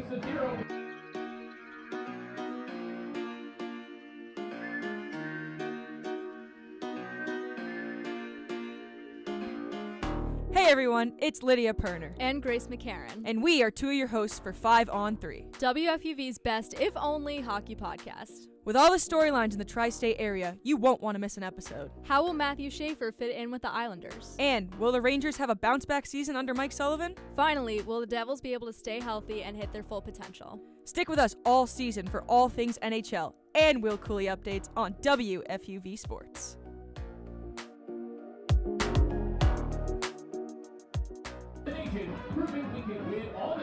Back here in Richmond, Virginia, the Richmond Spiders driving prior to the break we took, and they had a field goal that was blocked by TJ Jones II. The last two drives to end up deep in Fordham territory for Richmond ended in 2 field goal blocks, and Fordham, just like that, going from a chance of being down 2 scores to a chance to tie or take the lead in this one with an offensive possession. They'll start at the 33-yard line of Fordham. Chris, it feels like it's been 10-7 for absolutely forever. Yeah. But credit to the Fordham defense for keeping things right where they need to be for Fordham to stay in this football game. Now, the offense needs to do their part. They need a big drive. They need their best drive of the afternoon to try and put some more points on the board here. As I said, Fordham going to start on their own 33-yard line. Coming into this one, Richmond kicker hadn't missed a kick on the season.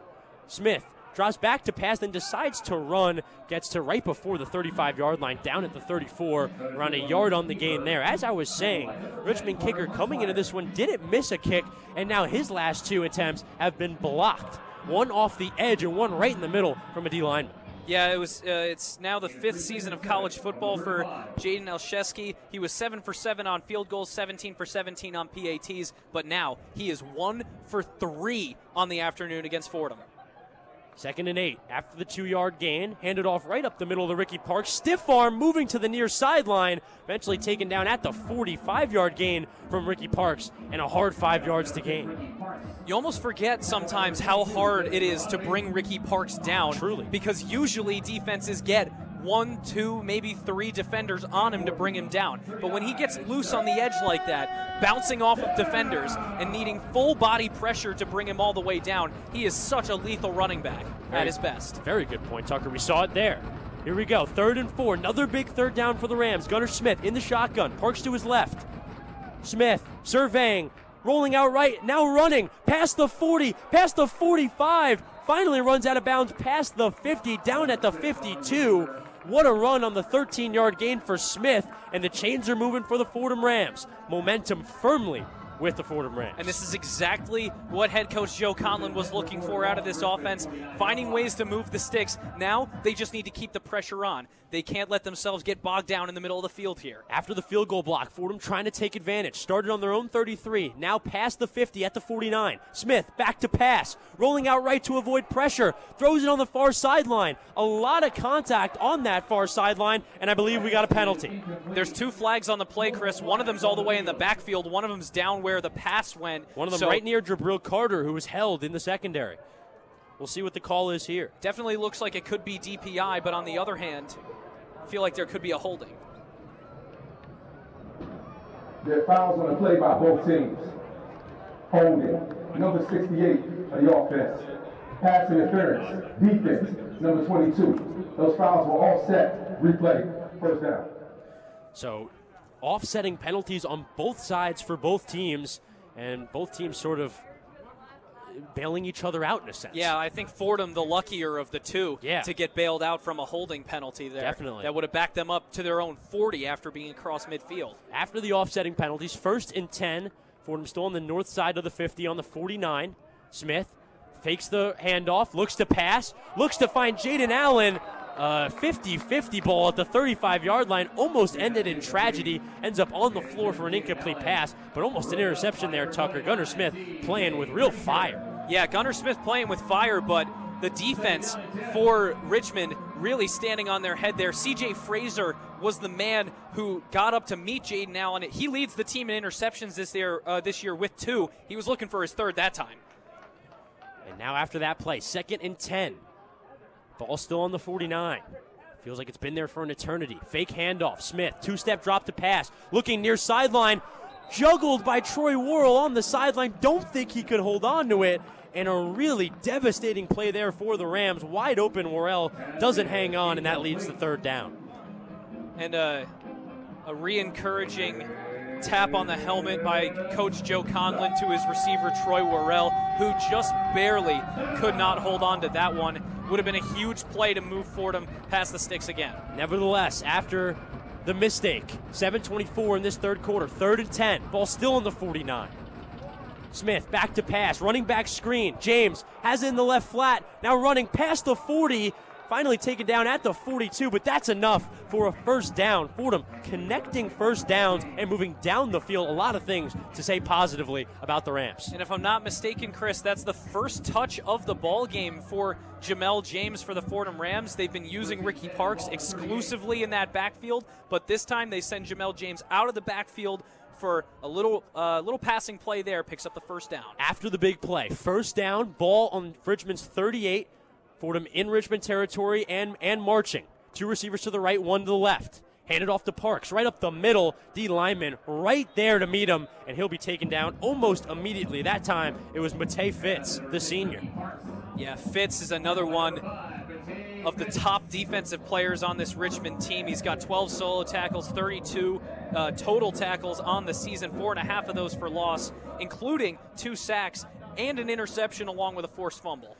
Smith setting up in the shotgun for 2nd and 12. Parks directly to his left. Jaden Allen set up to the right of the line. 2 receivers to his right, 1 to his left. Smith on 2nd and 12 gives the handoff up the middle. Parks gets a couple of yards, eventually taken down at the 41 after reaching out. That's a 1-yard gain on 2nd and 12, leading to 3rd and 11. Another tough 3rd down for the Fordham Rams upcoming. And Fordham find themselves behind the sticks once again as well, trying to put together what could wind up their best drive of the day so far. You heard it from Richmond's PA. Big 3rd down. 3rd and 11. Ball on the 39. Smith in the shotgun. 2 receivers to his right and 2 receivers to his left. Jamel James directly to his left in the backfield. Takes the snap. Looks far sideline. Throw far sideline. It's picked off. Trying to find Noden Tracy, and a second defender comes in out of nowhere to make that grab. Intercepted, brought out to right before the 50, down, say at the 47. What a play from the Richmond defense, turning the ball over and giving it back to their offense. And unfortunately, Chris, this is what tends to happen when you're trying to force the ball down the field, as the Fordham Rams have been trying to do all day. Gunnar Smith just telegraphed that pass down the right sideline to around the 20.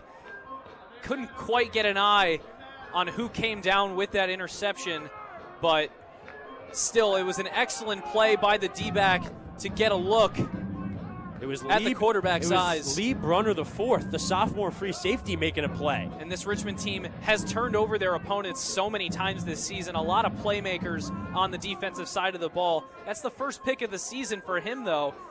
Him adding his name to the list of Richmond players who have forced a turnover now. But really, that comes at just about the worst possible time. Fordham with the peak of their momentum in this one, and the rug pulled out from underneath them. And a competitive matchup on that far sideline between Tracy and the defensive back. It wouldn't have been a wild ball to throw if it was just one-on-one, but Lee Brunner coming and helping out with that play over the top from the free safety position, it made that play all the more dangerous. Yeah, Brunner didn't have a coverage assignment. He was just a free safety out there watching the quarterback's eyes the entire play. As soon as Gunnar Smith looked to that right side, he fired almost immediately, and Brunner just making like the defensive play that they teach you to make at safety.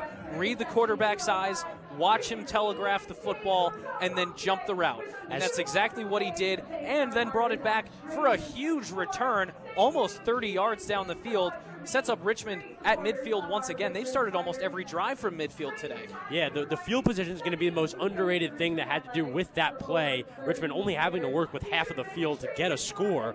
And as you said, Tucker, if you looked in the textbook for the free safety play and you look for a textbook example, that's the textbook example. Coming over the top, helping out as a second man on a receiver and making the play. What a play by Richmond, and a really ill-timed mistake by Fordham. We see it around this time every week. It seems Fordham can maybe almost get in their own way.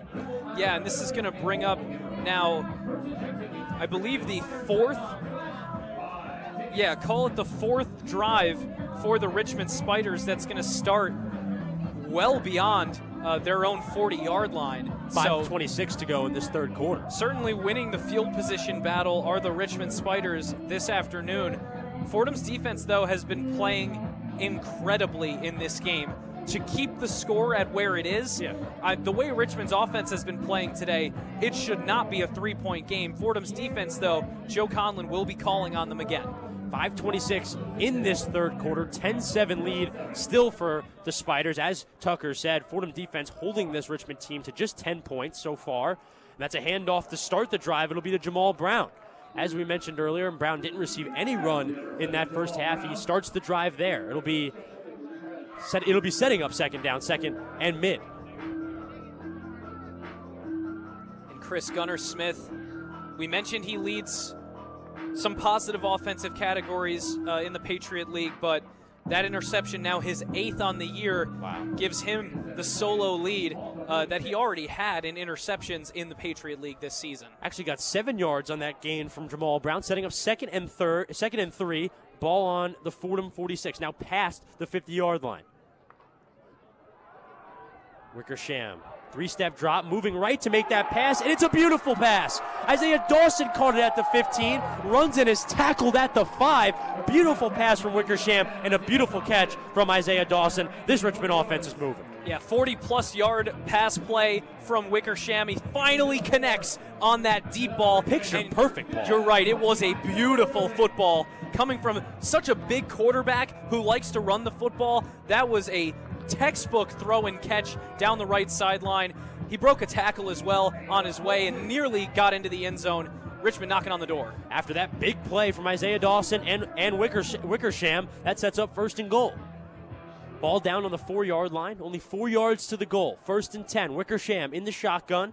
He's got his wide receiver, Foster Powell, to his right. He fakes the handoff, takes it himself, bounces off a few guys on the line, and runs it in from the left side of the line. Touchdown, Spiders. Kyle Wickersham with an impressive run, a tough run to get his Richmond Spiders up 2 possessions.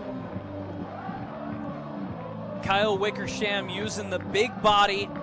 He got plugged up initially in the scrum right in the middle of the field, but not enough Fordham Rams could get their hands on him before he spun out of the scrum in the middle and then walked untouched into the end zone using that big frame. What an incredible dichotomy for Wickersham between the 42-yard connection to Dawson to set up that touchdown and then the power rush to find the 6 points, the extra point making it 7, and the Spiders now up 10. Jaden Alszewski not blocked on that kick. First kick in his last 3 that wasn't blocked, gets that one to go. The extra point is good. 17-7, Richmond Spiders with a multi-possession lead over the Fordham Rams. Tucker, from a momentum perspective, Fordham gets the stop, or gets the turnover, rather, earlier on the special teams play in the third quarter, get the ball back, down 3, and now down 10 once again. All that momentum seemingly dissipated.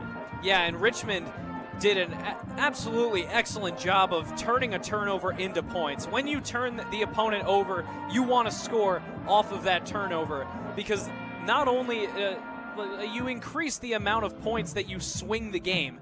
So Fordham was driving. They were in Richmond territory. They were looking to make this maybe a 10-10 game, maybe even a 14-10 game. But now a huge swing in the other direction after the turnover, as Richmond takes a 10-point lead and applies so much more pressure to the Fordham offense now. Wickersham gets in the end zone with his legs and gives his Richmond Spiders a 10-point lead, 17-7, 3:47 to go in this third quarter. We'll be right back from Richmond, Virginia. You're listening to Fordham Football on WFUV Sports.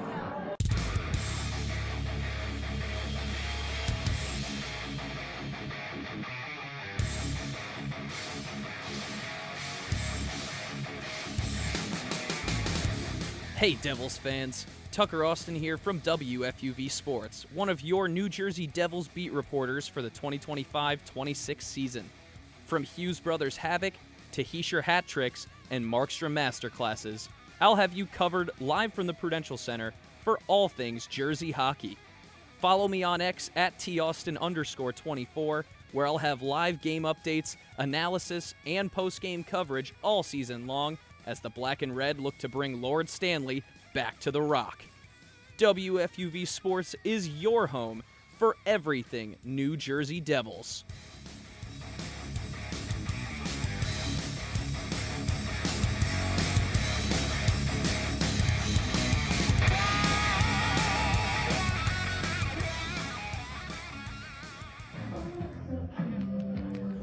Back here in Richmond, Virginia, Bobby Chaffardini subbing in there on production duties. And now, after the score, 17-7, Richmond Spiders 2-possession lead after a Wickersham beautiful run, after a beautiful pass from Wickersham.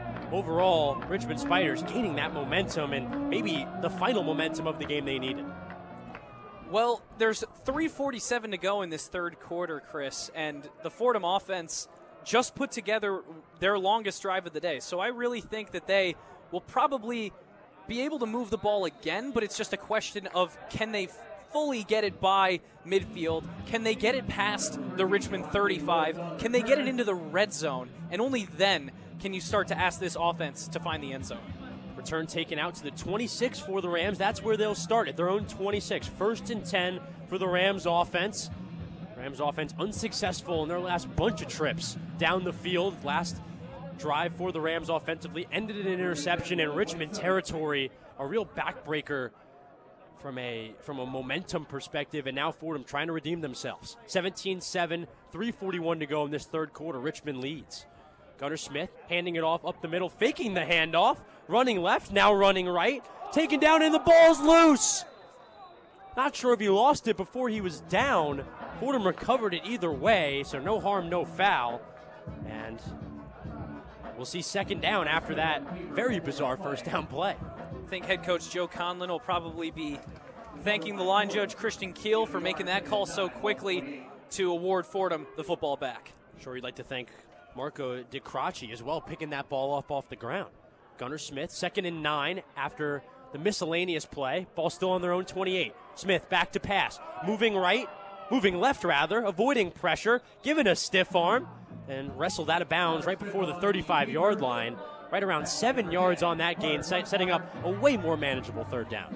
And this is a combination of tight coverage from Richmond and just a collapse in the offensive line for the Fordham Rams. That's 2 plays in a row now where Gunnar Smith got flushed out of the pocket with absolutely no options down the field in front of him. We'll see what the Rams can dial up here on 3rd and medium. As I said, a slightly more manageable third down for the Rams. 3rd and 5. Ball on their own 32-yard line. Smith with his hands on his hips, looking for direction from his fellow quarterbacks in neon hats on the sideline. Smith in the shotgun, 2 receivers to his left and right, claps for the snap, drops back to pass, looks at the middle of the field and is stuffed. Lost the ball on the hit, and it is recovered by Richmond. Richmond runs it and is taken down at the 15-yard line. That's around a 10 to 15-yard return after the fumble. A disastrous mistake by Gunnar Smith, and disastrous mistakes on the last 2 drives by Gunnar Smith for the Rams offensively. Well, I think you could chalk up the interception certainly to the fault of Gunnar Smith, but this time the offensive line just was not at all prepared to go out there for this drive. 3 straight plays where Gunnar Smith is totally flushed out of the pocket almost immediately within 2 seconds of receiving the football. This time he tried to get out to the right, but the D-line came down on top of him, knocked the football out with a hard hit. Peyton Steelman with the recovery. He's the second leading tackler in the Patriot League, but that time he recovers the football for the Spiders. After that play, Richmond 16 yards to the goal line. They'll run it on a toss to open up their drive. That one on the far sideline goes for about a yard for Foster Powell. It'll set up second down. A depressing image on the scoreboard there. Gunnar Smith losing the ball on the turf sideways, watching that ball dribble away from him. Can't feel good for him, knowing he's doing all he can and still making these sort of mistakes or having these sort of blunders. And that's why it's so hard to be a quarterback, Chris. Truly. Because the whole team's success is hinged on you, but the team's failure is also often hinged on you as well. 2nd and 10 after that play. It'll be a fake handoff. Wickersham has it himself, trying to take down a few defenders. Ends up being down around the 10-yard line, around 5 yards on that gain, setting up 3rd and 5. Big third down for Richmond. Yeah, Wickersham trying to use that frame to get through the defensive line, but it's not that easy to go through the graduate D lineman, Jack Lowe. It's 6'3", 258. He made the tackle. I was about to say, as you're saying that, Jack Lowe on the ground, can't put any weight on his right ankle. And we think we're going to have an injury timeout for him. Let him get sorted and checked out on the field. The rest of his defense trotting out to the field to look over him. Would have been the contact from Wickersham there that caused that. That's what happens when 2 very large individuals come together, Chris. There's a chance that one of them could wind up hurt. Wickersham himself is 6'4", 260 pounds.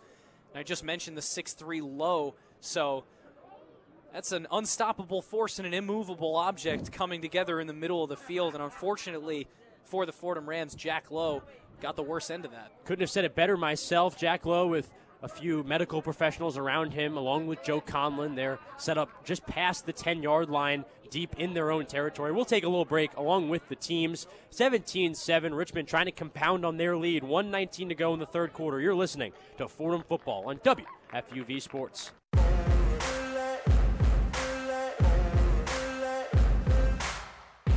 Hey everyone, I'm Alex Diaz. And I'm Mary Hannah Gallagher. And we're the hosts of All In, a women's sports podcast. On All In, we discuss everything women's sports, from the WNBA, the AUSL, and NWSL. No matter the sport, we have you covered. You can catch us on Spotify, Apple Podcasts, or anywhere else you get your podcasts. All In is a production of WFUV Sports.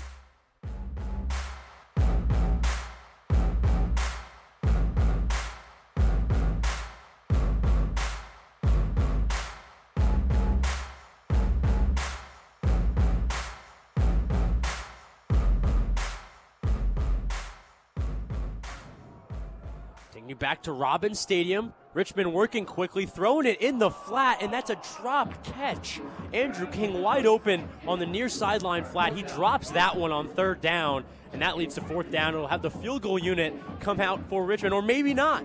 Richmond unsuccessful in their last 2 field goals, and it looks like the offense is going to stay on the field. 4th and 6, deep in Fordham territory on the 12. This is exactly what I figured Coach Huseman would be worried about. You said it, Tucker. They might not pull out their field goal unit. But I don't think they feel comfortable going with the field goal unit that close to the uprights.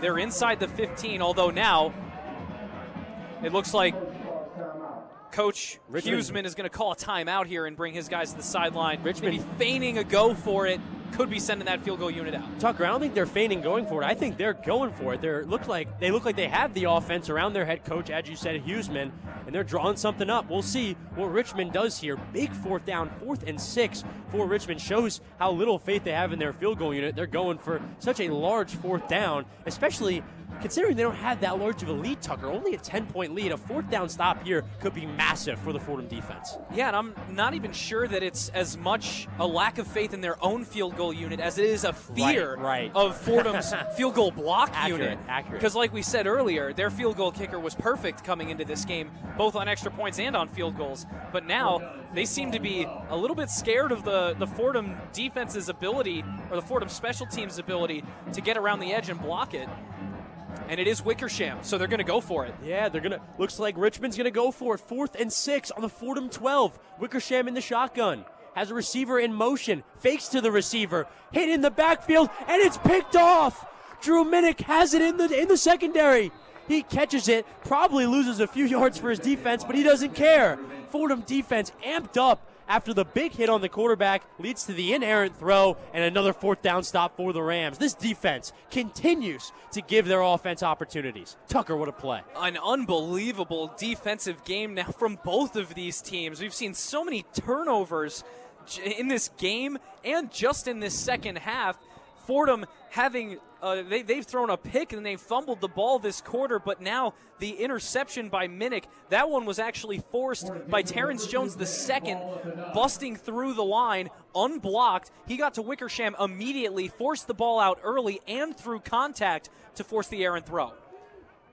After the big interception, big play on fourth down, Fordham takes over. 1st and 10 on their own 9. They start with a run up the middle. Jamel James trying to create a hole, ends up not being able to. That'll be out to around the 11th or 12. A 3-yard gain on that play, setting up 2nd down. For a 10-point game late in the third quarter, Chris, this has become a very exciting game. Richmond was on the verge of maybe making this a 24-7 game. Now Fordham with the ball to try and get this back to a 3-point game again. By far Fordham's closest game on the road this season. Smith given the snap, throws it deep on the near sideline. Nobody there, gets it out of harm's way after getting crushed in the backfield.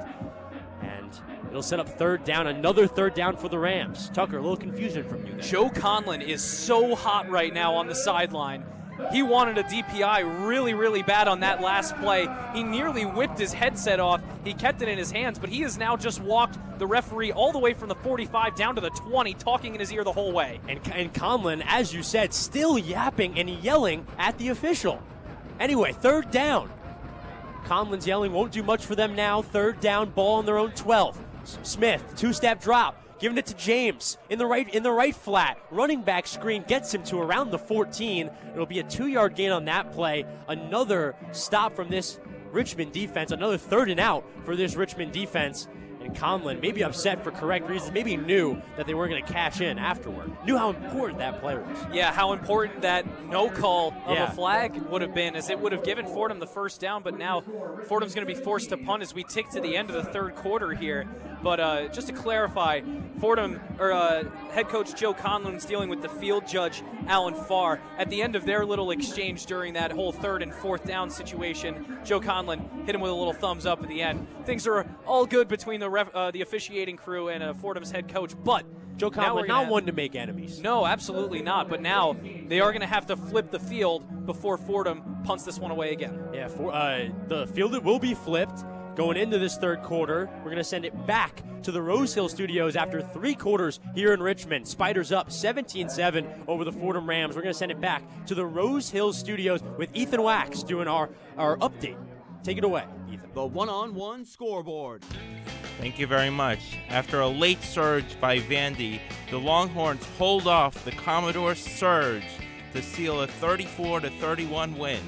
Florida leads Georgia with 1 minute to go in the 1st quarter, 10-7. The Dogs are struggling a bit. Great job by Florida playing for their coach. The Cavaliers, no, not the Cleveland Cavaliers, the Virginia Cavaliers, lead the California 10-0 in the 1st quarter with 1:43 to go.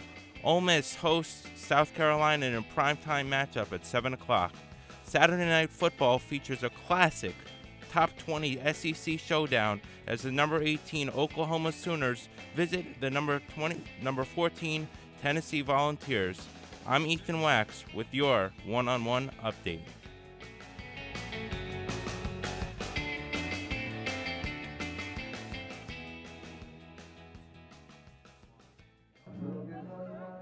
Thank you for another one-on-one scoreboard update from Ethan Wax. We'll hear from him and Brandon Shorey post-game of this one back at the Rose Hill Studios. For now, we're going to keep it in Virginia for the last 15 minutes. We've got Freebird leading us into the fourth quarter here at the stadium, and Fordham about to punt it off, Tucker. WFUV's own Dominic Sansone about to punt it off for the Fordham Rams. Tucker, thinking about after this punt, thinking about Richmond with the ball, what does Fordham need to do to stay competitive in this one? Obviously, it starts with a stop defensively. Yeah, but that's not really something that is too tall of a task absolutely to ask not. of this Fordham defense Very today. Realistic task. Yes, absolutely. They've been playing an excellent game of football today, and really, I think we've been saying it the whole game.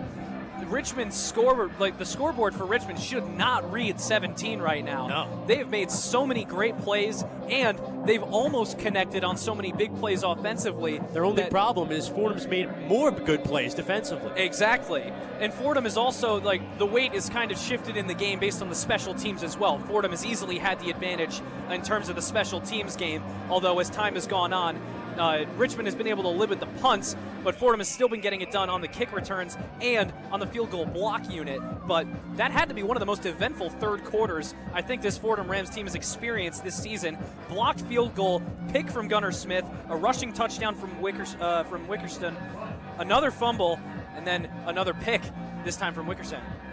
Proud as we always are to see Dominic Sansone jogging out onto the field. He'll take the punt. He's right on the goal line, their own goal line. That's where he'll kick this one off. Ball down at the 14-yard line, Fordham's own 14. With them flipping the field, Fordham now going left to right, Richmond going right to left. Sansone kicking that one off, and it's a beauty.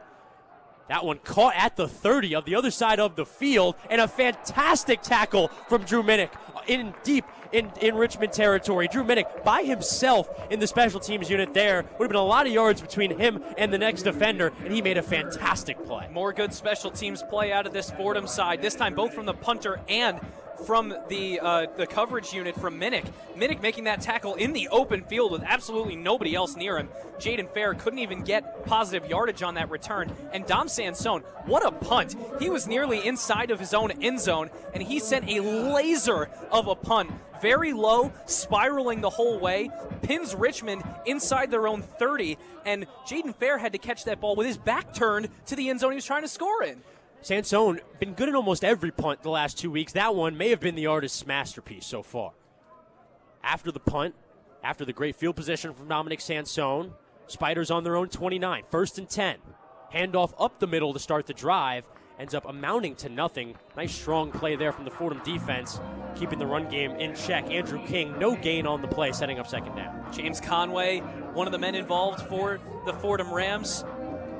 It might be a good time to check on how many tackles he actually has in this game, Chris. 2nd and 11 after that 1-yard loss. Ball on their own 28. 14-24 to go in this fourth quarter. 17-7 still. Spiders lead. Wickersham frantically talking to his sideline in the shotgun as Javion Griffin in motion. Gives the handoff up the middle. Similar success as the last play. Not much there. Around a yard or two on the gain. That'll set up 3rd and long. Good defense from the Fordham Ram at the early downs of this drive. Chris, just to check in on James Conway, he's only up to 9 total tackles now. Only up to 9 total tackles. I know. But still, Richmond's been doing a good job of making sure that their plays are away from James Conway, limiting the amount of impact he can have on this game. On the flip side of that, Drew Minnick has been a man on a mission this game for Fordham in the secondary. 3 receivers around. 3 receivers to his left. Wickersham in the shotgun. 3-step drop. Looking to pass. Now rolling out left. Avoiding pressure. Trying to give Conway a stiff arm. Conway won't have it. Finally tackled around the 30, out of bounds. It'll be around a yard or 2 yards on the gain. Nice 3 and out from the Fordham defense with some extracurriculars happening on the sideline. Richmond faithful below us won a late hit against the Fordham Rams. Wickersham a little shaken up after the late hit as well. gingerly walking on that left foot, assessing that left foot right now. It seems like there's a flag in the backfield either way. Oh, Wickersham really does not look good. Really adamantly limping. It's very obvious. He's standing. He is chirping to the Fordham sideline right now. He's got Fordham center. He has Richmond center Philip Gray III trying to hold him back. Fired up after that play. It looks like they waved the flag off as well as they pick it up. It could only have been some kind of a holding back there, but anyway, Fordham, the punting unit will come out. Yeah, a bit of an interesting little sequence there. Regardless of the pageantry on that last play, great 3-and-out for the Fordham defense, and a great job of getting their offense the ball back when they really need it. It'll once again be Ned Gray to kick this one off. He's only kicked it off twice so far today. This will be the third. Kicks that one off from the 20. Fair catch called for at Fordham's 30. That's where it will be caught, and that's where the drive will start. Fordham still trying to eat into that 2-possession lead that Richmond's had this entire second half. Yeah, this lead that Richmond's had the entire game, effectively. Basically, yeah, surely they haven't had the 10-point lead for the entire game, but they scored a touchdown on their opening possession. So, in all intents and purposes, this has been a wire-to-wire lead for the Spiders so far. But Fordham getting better field position than they usually do here, starting from the 30. It'll be interesting to see, though, after this drive is over, regardless of how it ends, if Kyle Wickersham comes back out for the Richmond Spiders. Gunnar Smith's out there for the Fordham Rams. He'll lead his offense. Fake handoff to start the drive. Pass over the middle to Benton, just out of reach, and a flag comes out. I believe that's going to be defensive pass interference on the freshman, Devin Geronimi. Geronimi already with the flag in this one, and he's really hurting his team there. Flag called right around the 45-yard line in Richmond territory. Pass interference. Defense, number 22. Will be Geronimi, the freshman, costing his team a bunch of yards and getting Fordham into Richmond territory. Yeah, it's the second time he's picked up a DPI call today, Chris, as you mentioned. Just a bit of a freshman mistake there. 12:46 to go in this fourth quarter. 1st and 10 after the penalty. Ball on their own 45. Still not past the 50. Fakes the handoff. Throws to Jaden Allen. Caught in the left flat. That one right past the 50. Will be around 6 yards on that game, setting up second down. Diving catch on the play by Jaden Allen. Had to move from his left to his right to lay out and make that catch. Gunnar Smith hasn't had all the accuracy today. I was about to say, also, the Fordham Rams haven't gotten many yards on the 1st and 2nd down plays so far this evening. That definitely helps them out. Handoff on 2nd and 4. Jamel James trying to shift his way through the line. Ends up being taken down right around the 1st down marker. That leads to a 3rd and short. Big 3rd down for the Fordham Rams. Fordham Rams cannot give the ball back here. They need to move the chains. No, it was a nice pair of plays, though, from the 1st down to start the series after the penalty. Now, though, they do need this 3rd down conversion. Big 3rd down, as I said, 3rd and 1. Ball on Richmond's 46. Smith in the shotgun. 2 receivers to his right, 1 to his left. Worrell moving in motion. Given to James. James, juke move in the backfield, eventually runs past the 1st down marker and taken down at the 46-yard gain, and an impressive and important 6-yard gain for Jamel James. Yeah, and he broke a tackle right at the line of scrimmage that would have brought him down behind the sticks, but moved the chains for the Fordham Rams in what's surely 4-down territory now here in the fourth quarter. 1st and 10 for the Fordham Rams. 11:18 and counting on this fourth quarter clock. Fake handoff. Smith rolls out right. Throws it near sideline. Ben with the catch. The sideline around him is pumped up. Big catch for Benton. And that creates a 2nd and short. Catch made past the 40. Call that right around the 36-yard line, or the 34-yard line. I can't lie, Chris. I thought Benton might have bounced that one off the turf, but I think a few others did as well. The Fordham sideline definitely sold that as a catch, and the line judge agreed. Some of Jack Benton's family seated right down below us in the section. Yeah, they're getting amped loud. Up. Yeah, absolutely. They're amped up. Some large huddles set up on the field. Injury on the far side near the 10-yard line for Richmond. Yeah, it's right inside the 10-yard line on that far sideline. Right on the hashes. 2 or 3 Richmond medical professionals around their defender. Still can't get a great view of who that is. He's rather far away. I was just about to say, about as far away as you can get as a player on the field here. Nonetheless, walking off seemingly okay back to his sideline. And both teams now meeting for a little timeout on the field. They find themselves with a break here, Tucker. Where does this Fordham offense need to be? Not even obviously in the end zone. Where does this Fordham team need to be in order to really keep this last 11 minutes of the fourth quarter competitive?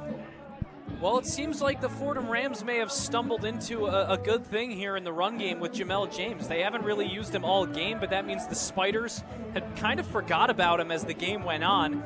Now he's getting more looks in the backfield than Ricky Parks is, and he's getting a lot of yards after contact. Breaking tackles at the line of scrimmage and barreling right up the middle to get those medium gains on early downs that set up much easier later downs for the offense. One of the biggest struggles for Fordham today has been getting caught behind the sticks late in a down situation, like second or third down from behind the sticks, 15 or 20 yards from the line to gain.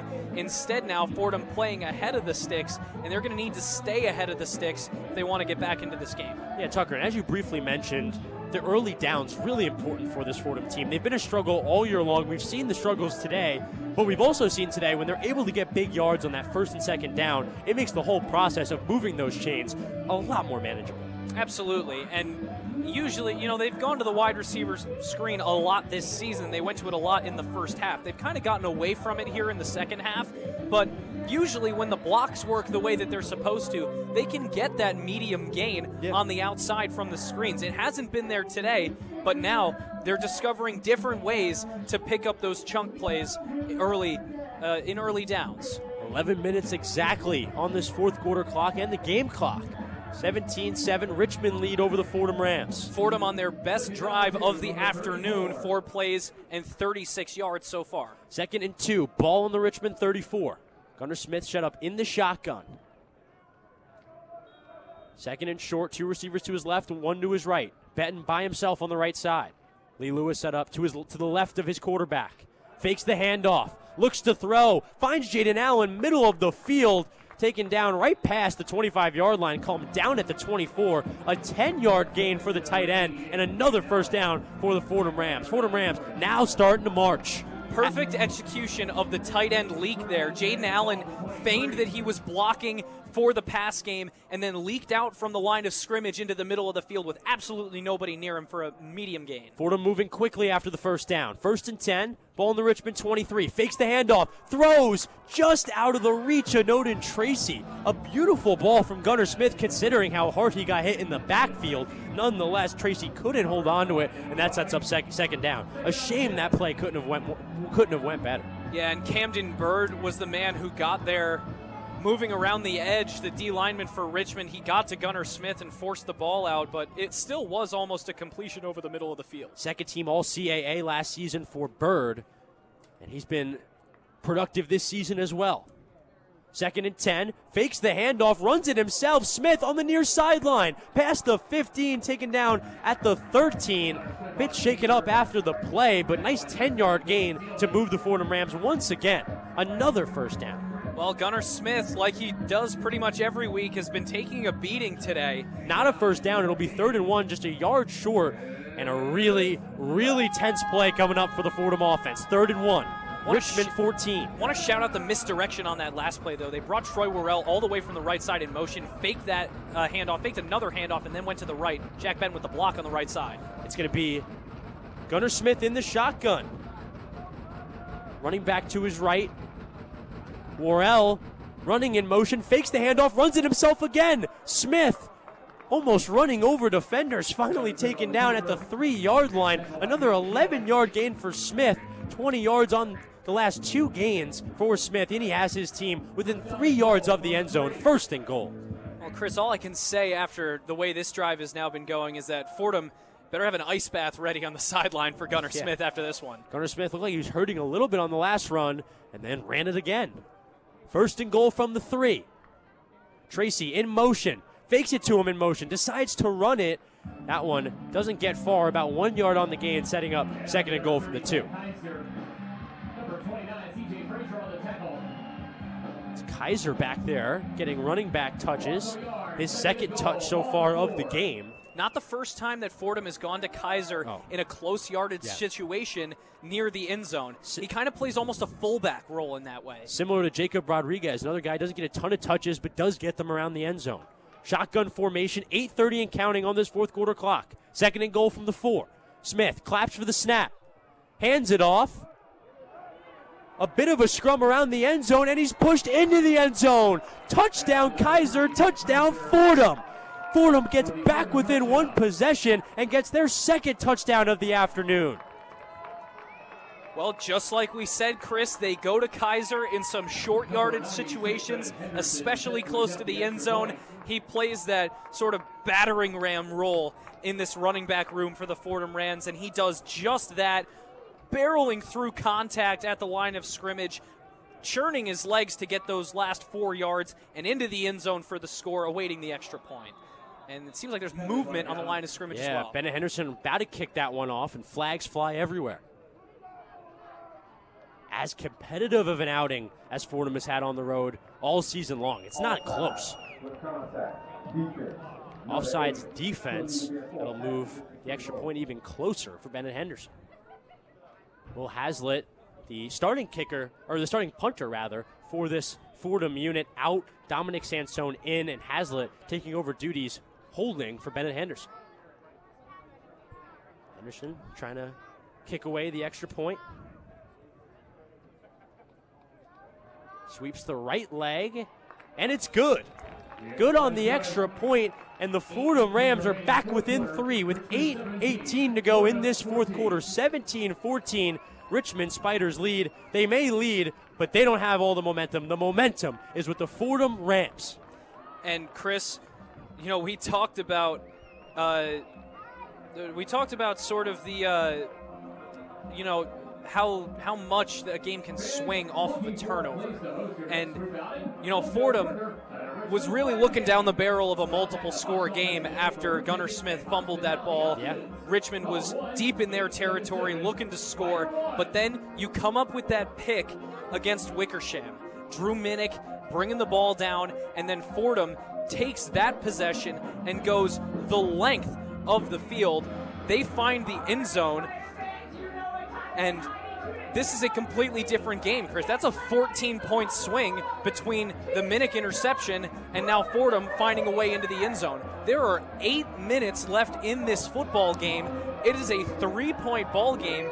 We're right back where we were at halftime at 10-7, and Fordham is right back in this football game. This one's going to be a good finish. And Tucker, I don't know specifically Fordham, but maybe in all of the Patriot League, I don't know if momentum has shifted from one side to the other as much as it has this afternoon here in Richmond.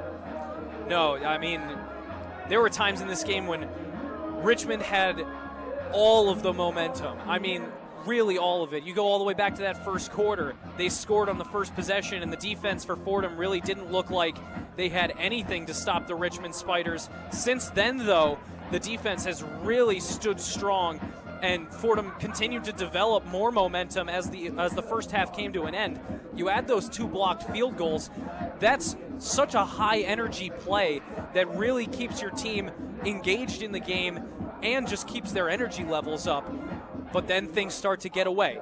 Richmond starts to build a lead again. They get up to as much as 10 points clear of the Fordham Rams, and it starts to look like a lot of the games that we've seen this year, where in the second half things just slowly start to get away from the Fordham Rams. But now, a score in the fourth quarter, and this game's complexion has changed entirely once again. It truly felt with the Gunnar Smith fumble that this game and the competitiveness of this game was maybe going away. Fordham very much staying in this one. Bennett Henderson to kick it off. He'll kick it off from the 35-yard line back to the Richmond Spiders. Richmond Spiders going to try to score offensively and hold off the surging Fordham Rams. This game's starting to look a lot more like the third game that these teams played all time back in 2019 that Joe Conlon, when asked about it, he told us he had no idea how they won that game because they got obliterated in 2018 here in Richmond, but when the Spiders came to the Bronx, things went very, very differently. A closer game, Fordham eked out a win. Now back here in Richmond, it is a much closer game again, now 6 years clear of that game in 2019. And Fordham in a position with some momentum. It can make some noise here on the road against Richmond. Even with all that time past, Tucker, two head coaches stay the same. Their mentalities stay relatively the same. And we'll see how this last 18-18 unfolds. 18 minutes, 18 seconds to go in this ball game. 1st and 10. Richmond will start the drive from the 25. They'll start it with a handoff. Stuffed almost immediately. Foster Powell tried to move his way toward the right. Stuffed there as well. It'll be around a yard on the gain, setting up 2nd down. Now, if you're Richmond head coach Russ Huseman, that you know exactly what you have to do on this drive. Clock ticks under 8 minutes now. You're going to run the ball very, very often on this possession, really try to bleed time off that clock. But now in a 3-point game, you kind of need that touchdown. You need to find the end zone, because if you can only find a field goal, they're still within striking distance of taking the lead. 2nd and 8. Wickersham drops back to pass, rolls out right, finds a man in the right flat, gets a 3 to 4 yards on the catch, and that'll set up 3rd and short. Big 3rd down coming up for the Spiders. I mean, this is an ideal scenario for the Fordham Rams. 3rd and a little bit longer than medium. And Richmond on the verge of a quick 3 and out after the Fordham score. 7:15 and counting on this 4th quarter clock. The clock continues to drain. Richmond has it on their own 29, 3rd and 6. As Tucker said, Kyle Wickersham in the shotgun. Running back Foster Powell directly to his right. Fordham loading the box. Foster Powell moving out. That ball's tipped on the line. Wickersham dropped back to pass, threw it immediately, and it was tipped on the line. That time, it was Peter Shalhoub. What a play from the D lineman. And man, the D-line coaches are really hyped up right now. Peter Shalhoub got to hit that celebration earlier when Fordham got the muffed punt recovery, but now celebrating for good reason, as he's the man who swatted that ball out of the air and forced a Richmond punt. Fordham going to get the ball back here, down by 3 with a little under 7 minutes to play. It's a huge opportunity for the Rams. Huge opportunity is an understatement for this Rams team, as that punt was almost blocked. It wasn't. It's going to be a fair catch past the 30 and a flag around where that ball was punted away. I believe that might be a roughing the kicker. Yeah, that is probably the easiest roughing the kicker I've ever seen. About a mob of 3 Fordham Rams trying to block that one. Devastating penalty for the Rams, if it's meant to be true. Got a call on the penalty here.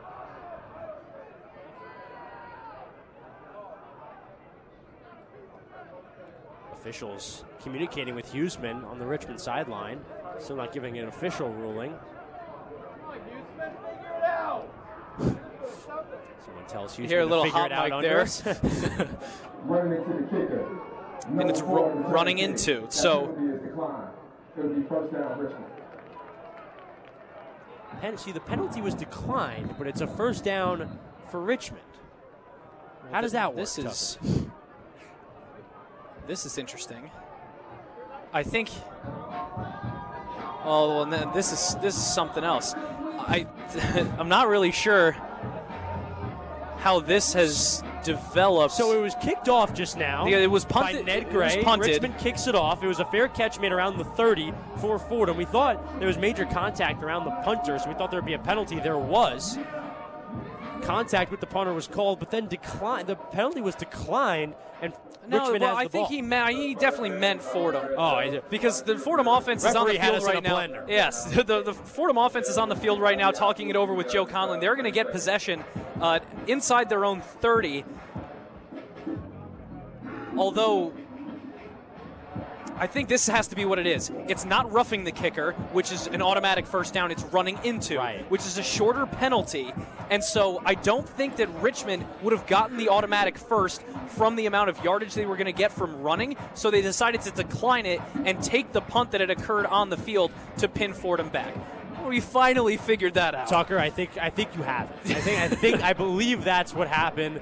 A lot of trials and tribulations there, but nonetheless, Fordham gets the ball back, down 3, 17-14, 6:48 to go in this fourth quarter. Fordham with maybe their greatest opportunity for a win on the road so far this season. Absolutely, Chris. I mean, they haven't had it better than this in this season, as you mentioned, on the road.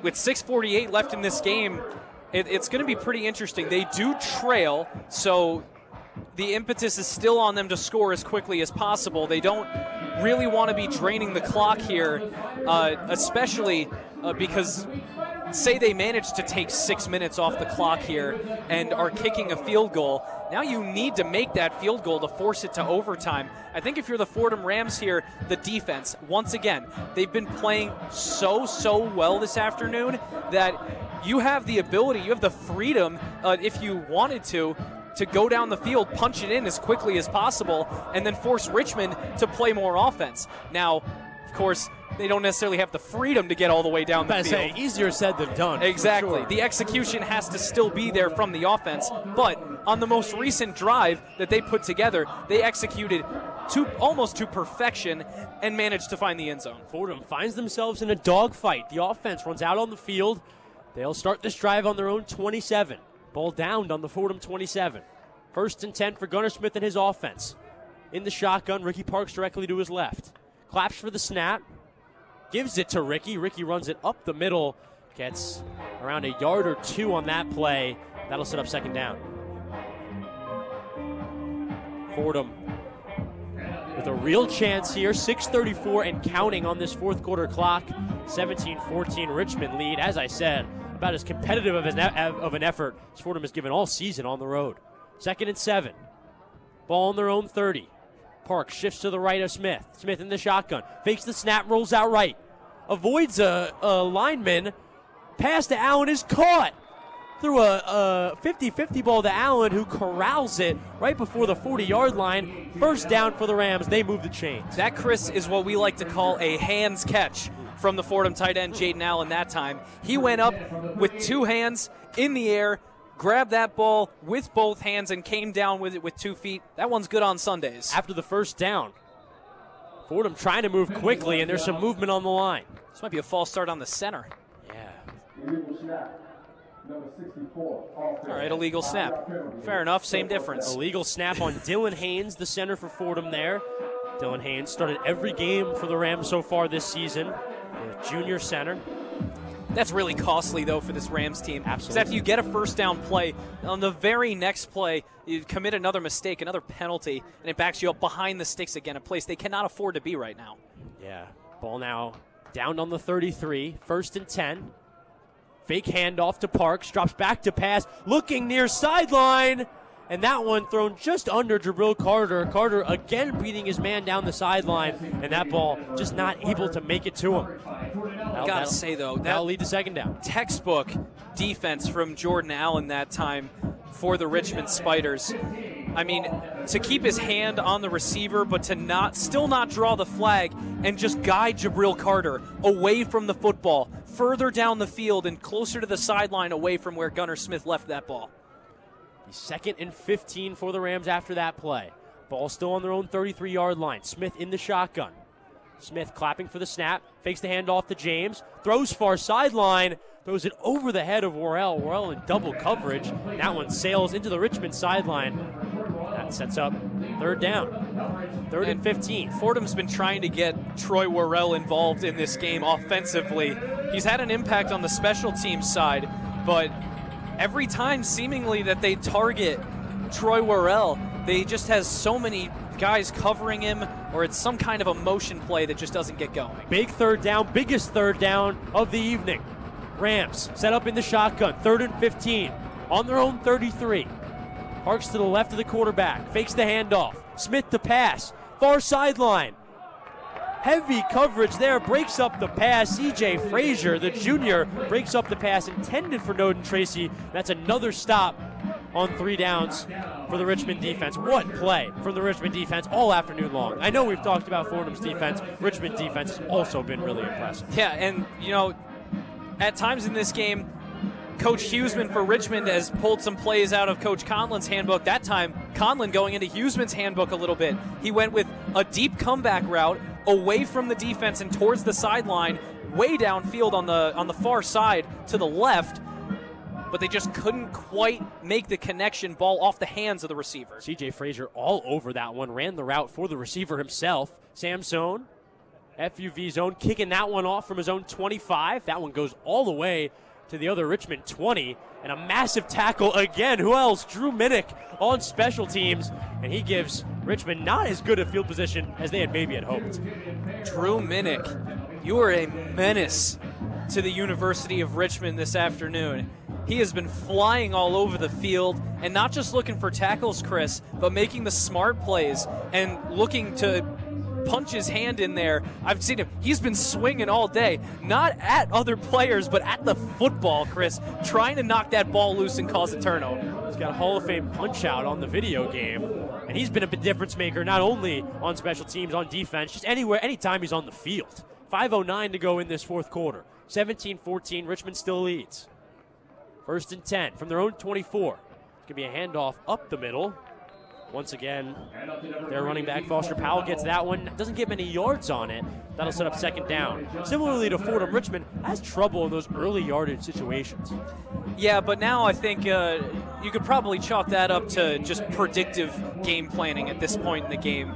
Richmond is going to be running the football. They're going to be looking for plays that are going to keep the clock running. Fordham did a good job reading the opening play of this drive. 4:39.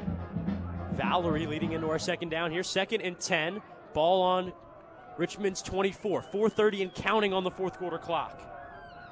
Wickersham, 3-stop drop to pass, throws it over the middle, almost caught by Isaiah Dawson. Fantastic work from the Fordham secondary, specifically Nate Lindsey-Gill darting over and making the stop there. Good play on 2nd down, setting up 3rd and 10. Big 3rd down for the Fordham defense. Yeah, Lindsey-Gill, if he didn't have as much momentum cutting across the route, he could have maybe stopped himself to pick that one off. Drew Minnick also in the area playing the high safety. A lot of danger in that secondary this afternoon. Yeah, and a lot of playmakers in the secondary as well. One name we haven't been calling on a lot, though, is Alex Kemper, and it's interesting to see if he might be able to make some kind of a play here. Minnick's been playing most of the safety. Once again, Wickersham in the shotgun, drops back to pass, moves up in the pocket, past the 25, past the 30, finally wrestled down at the 35, 11 yards on that gain, and it's going to be a 1st down, a pretty unforgivable 1st down from the perspective of the Fordham defense. Well, you mentioned video games earlier, Chris, and to be honest, that brings to mind a cheat code, and that might just be what Kyle Wickersham is for this Richmond team. He has so much talent with his arm and as a passing quarterback, but then when Fordham drops guys back into pass coverage and there's kind of an open gap in the first 10 yards after the line of scrimmage, if Wickersham can find a hole, he is a very, very hard man to bring down. Wickersham in the shotgun, moves Foster Powell to his right, takes the snap, hands off. Foster Powell gets hit hard around the 37-yard line, pushed all the way to around the 40-yard line. That'll be 4 or 5 yards on the gain, setting up 2nd down. Philip Gray III on the offensive line for Richmond, playing all the way to the whistle and through the whistle to get a pancake on that play over the middle of the field on the Spider logo. It seems like both teams are going to take a timeout on the field here with just under 3:30 to go. Yeah, timeout on the field, a short timeout, so we'll stay here. It seems Fordham's still in this one and with a lot of momentum, Tucker, but that clock is waning and waning quickly. Yeah, and both teams now down to 2 timeouts remaining, at least according to our scoreboards here in the stadium. As we've seen proprietary experience, though, could be wrong. The scoreboard could be wrong, but nonetheless, assuming that both teams have 2 timeouts remaining, Fordham has 2 timeouts, but the way that Richmond has been moving the football, they're kind of running out of space to use those timeouts to force another change of possession. Richmond probably 1 or 2 first downs away from icing this game. Richmond 296 total yards to Fordham's 149. Another run handed off there to Foster Powell, getting the first down, just a yard past it, reaching out to get that one, keeps the chains moving for Richmond, but more importantly, Tucker, keeps that clock moving. I have to remember, too, that Fordham also has the 2-minute timeout in their back pocket, so call it 3 timeouts effectively. The clock's going to tick under 3 minutes here, and so that means this will likely be the last play before the 2-minute timeout. Fordham needs a stop. A tackle for loss here is ideal. 2:55 and counting on the clock, 13 on the game clock. 1st and 10 on the 47, just right before the 50. Still in their own territory. Wickersham shaving more time off the clock, then running it. Once again, Foster Powell having trouble finding a hole, ends up stuttering through a few people, getting past the 50, getting around 4 or 5 yards on that play. Andreas Hill at the end of the play, hitting into a referee. That was interesting. I thought there might be extracurriculars, Chris, but when I noticed it was stripes down on the field and not a Fordham player, I was like, oh, okay, all right. And I also want to make sure that referee's okay. Apologies were taken immediately as well. Andrea Hill did not want the mother of all penalties. Both teams will take a break on the field, timeout on the field. We'll take a little break along with the teams. 2:35 in this fourth quarter, 17-14 Richmond leads. You're listening to Fordham Football on WFUV Sports.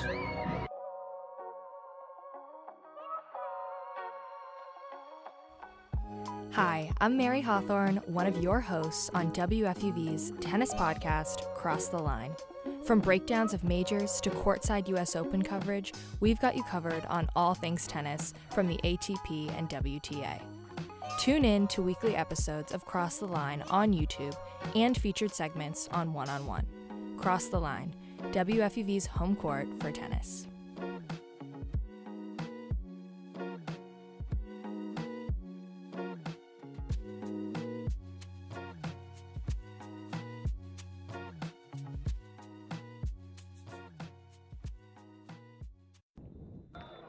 After the timeout, Foster People, quick handoff, gets 2 yards on that play, sets up 3rd and manageable.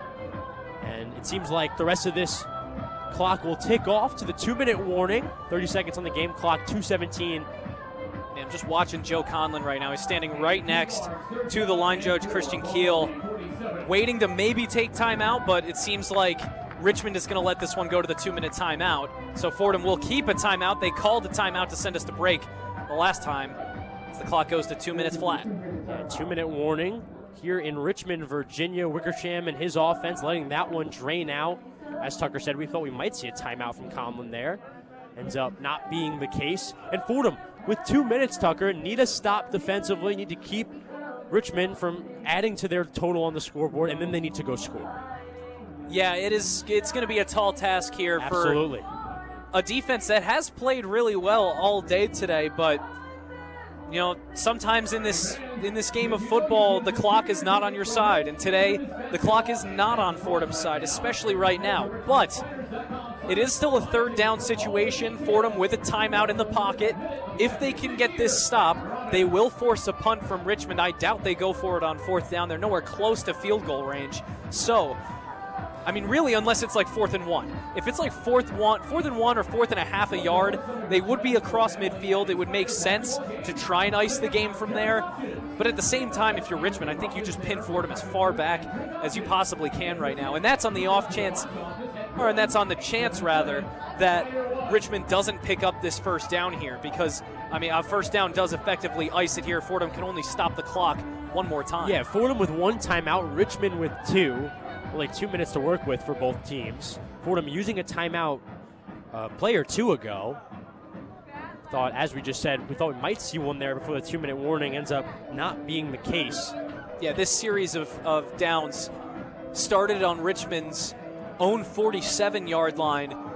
They only got about 3 yards to midfield when Joe Conlon decided to take his 1st timeout. Then they only got 2 more yards after that. He decides to take his 2nd timeout. Now stuck here on 3rd down at the 2-minute timeout. Joe Conlon has managed this game well to try and get his team the ball back, but now this is going to be you mentioned earlier that it might be the biggest 3rd down of the game. I think this will be the biggest 3rd down of the game. Seems like this easily will be the biggest 3rd down. At least the most high-leverage play that we've seen in this game so far. Fordham's whole chance to win this game hanging on this next play. Fordham rocking white jerseys, maroon pants. Richmond dark blue jerseys, red pants, and chrome helmets. They're going right to left. Fordham going left to right. As Tucker said, quite possibly the biggest third down, biggest play of the evening so far. 3rd and 4. Ball on the north side of the 50 on the Fordham 47. 3rd and 4. Wickersham in the shotgun. Foster Powell directly to his left. Has a tight end in the backfield as well. As Isaiah Dawson coming in motion. Wickersham fakes the handoff, runs left, and is tackled.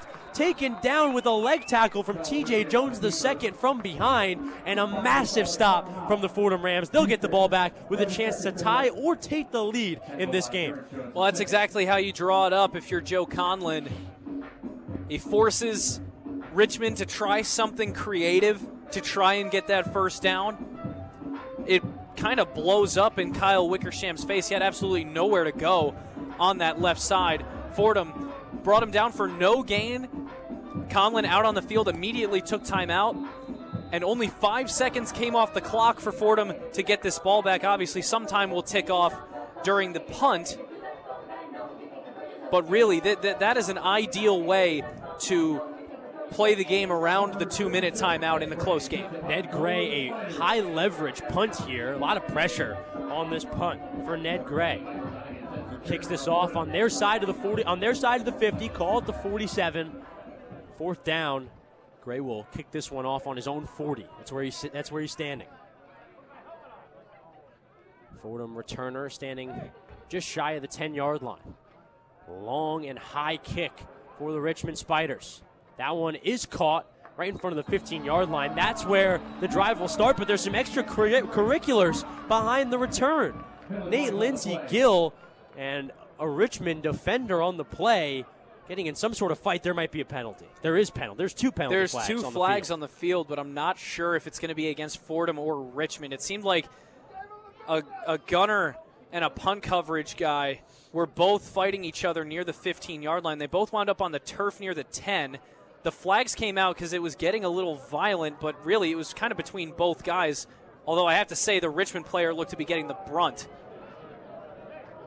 During the kick, holding, number 8 of the return team. 10-yard penalty from the end of the kick.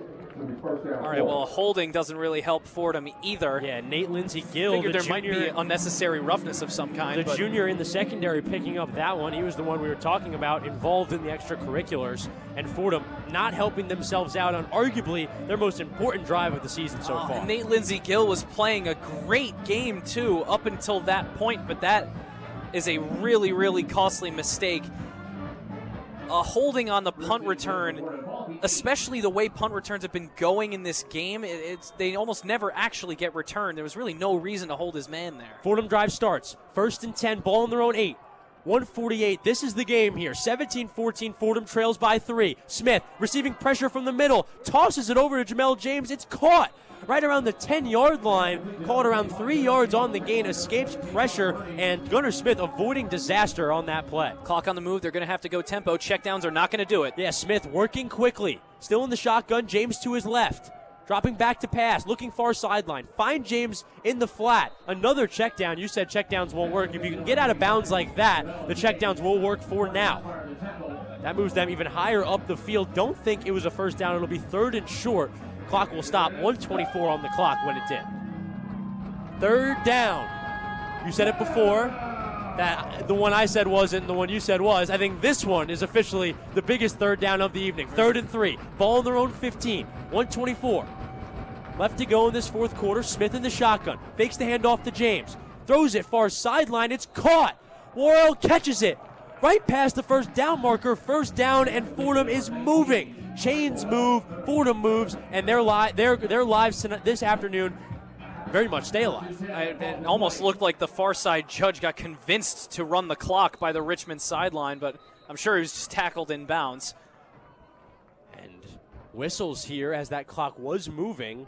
We'll see if they put some extra time on the clock. I think that's what they're going to do. It could be some kind of a clock error here, Chris. Hughesman pissed on that other sideline. They didn't really continue. They didn't continue to run the clock after the last play, even though he may have been tackled in bounds. So I think they might be looking to bleed some time off this clock. Nonetheless, Ricky Parks comes in for Jamel James. He'll be in the backfield, in the back roll. 1:14 on the clock and counting. 1st and 10. Ball on their own 20. The clock is moving.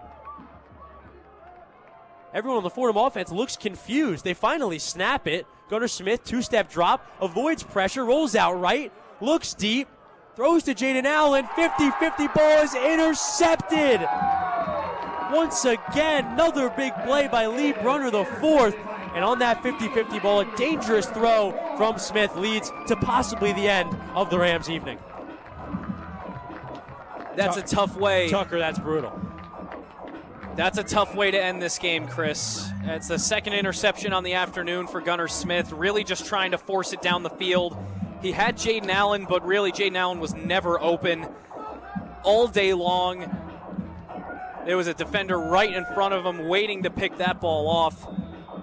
I believe it may have been Brunner again. Yes. His second interception of the day, but really, in this scenario, I want to shout out Jordan Allen, the D-back, number 9 for Richmond, because, you know, after Brunner made that interception, he stood near the Fordham sideline. He stared down everyone on the Fordham sideline and had to be whisked away from the sideline by the referee in case of, you know, something more major breaking out between either team. But I want to shout out Jordan Allen for the sportsmanship. He walked over to Jaden Allen and just helped pick him up off the ground and reassure the man who was targeted on the game-sealing interception. So a nice little sportsmanship moment there, but a really tough situation for the Fordham Rams. Richmond going to kneel this one out. Wickersham and his offense in victory formation. Still some extracurriculars on that line. These two teams do not like each other. And that clock will continue to move. They got to kneel it one more time. 10 seconds separating the shot, the two clocks. And we'll get one more kneel to call this one official. 17-14 will seemingly be the final of this one. One more time, Wickersham in the victory formation, right at center logo, that Spider logo, and that's it.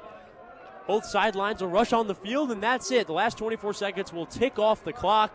Richmond gets a home victory, 17-14. They get back on track in the Patriot League. It's been ebbs and flows for them this year, but they secure their second Patriot League victory of the season. Fordham falls once again, another road defeat for the Fordham Rams. Their most competitive effort so far on the road, but a loss nonetheless, and they continue to only have one loss or only one win on the season. Another downtrodden experience for the Rams.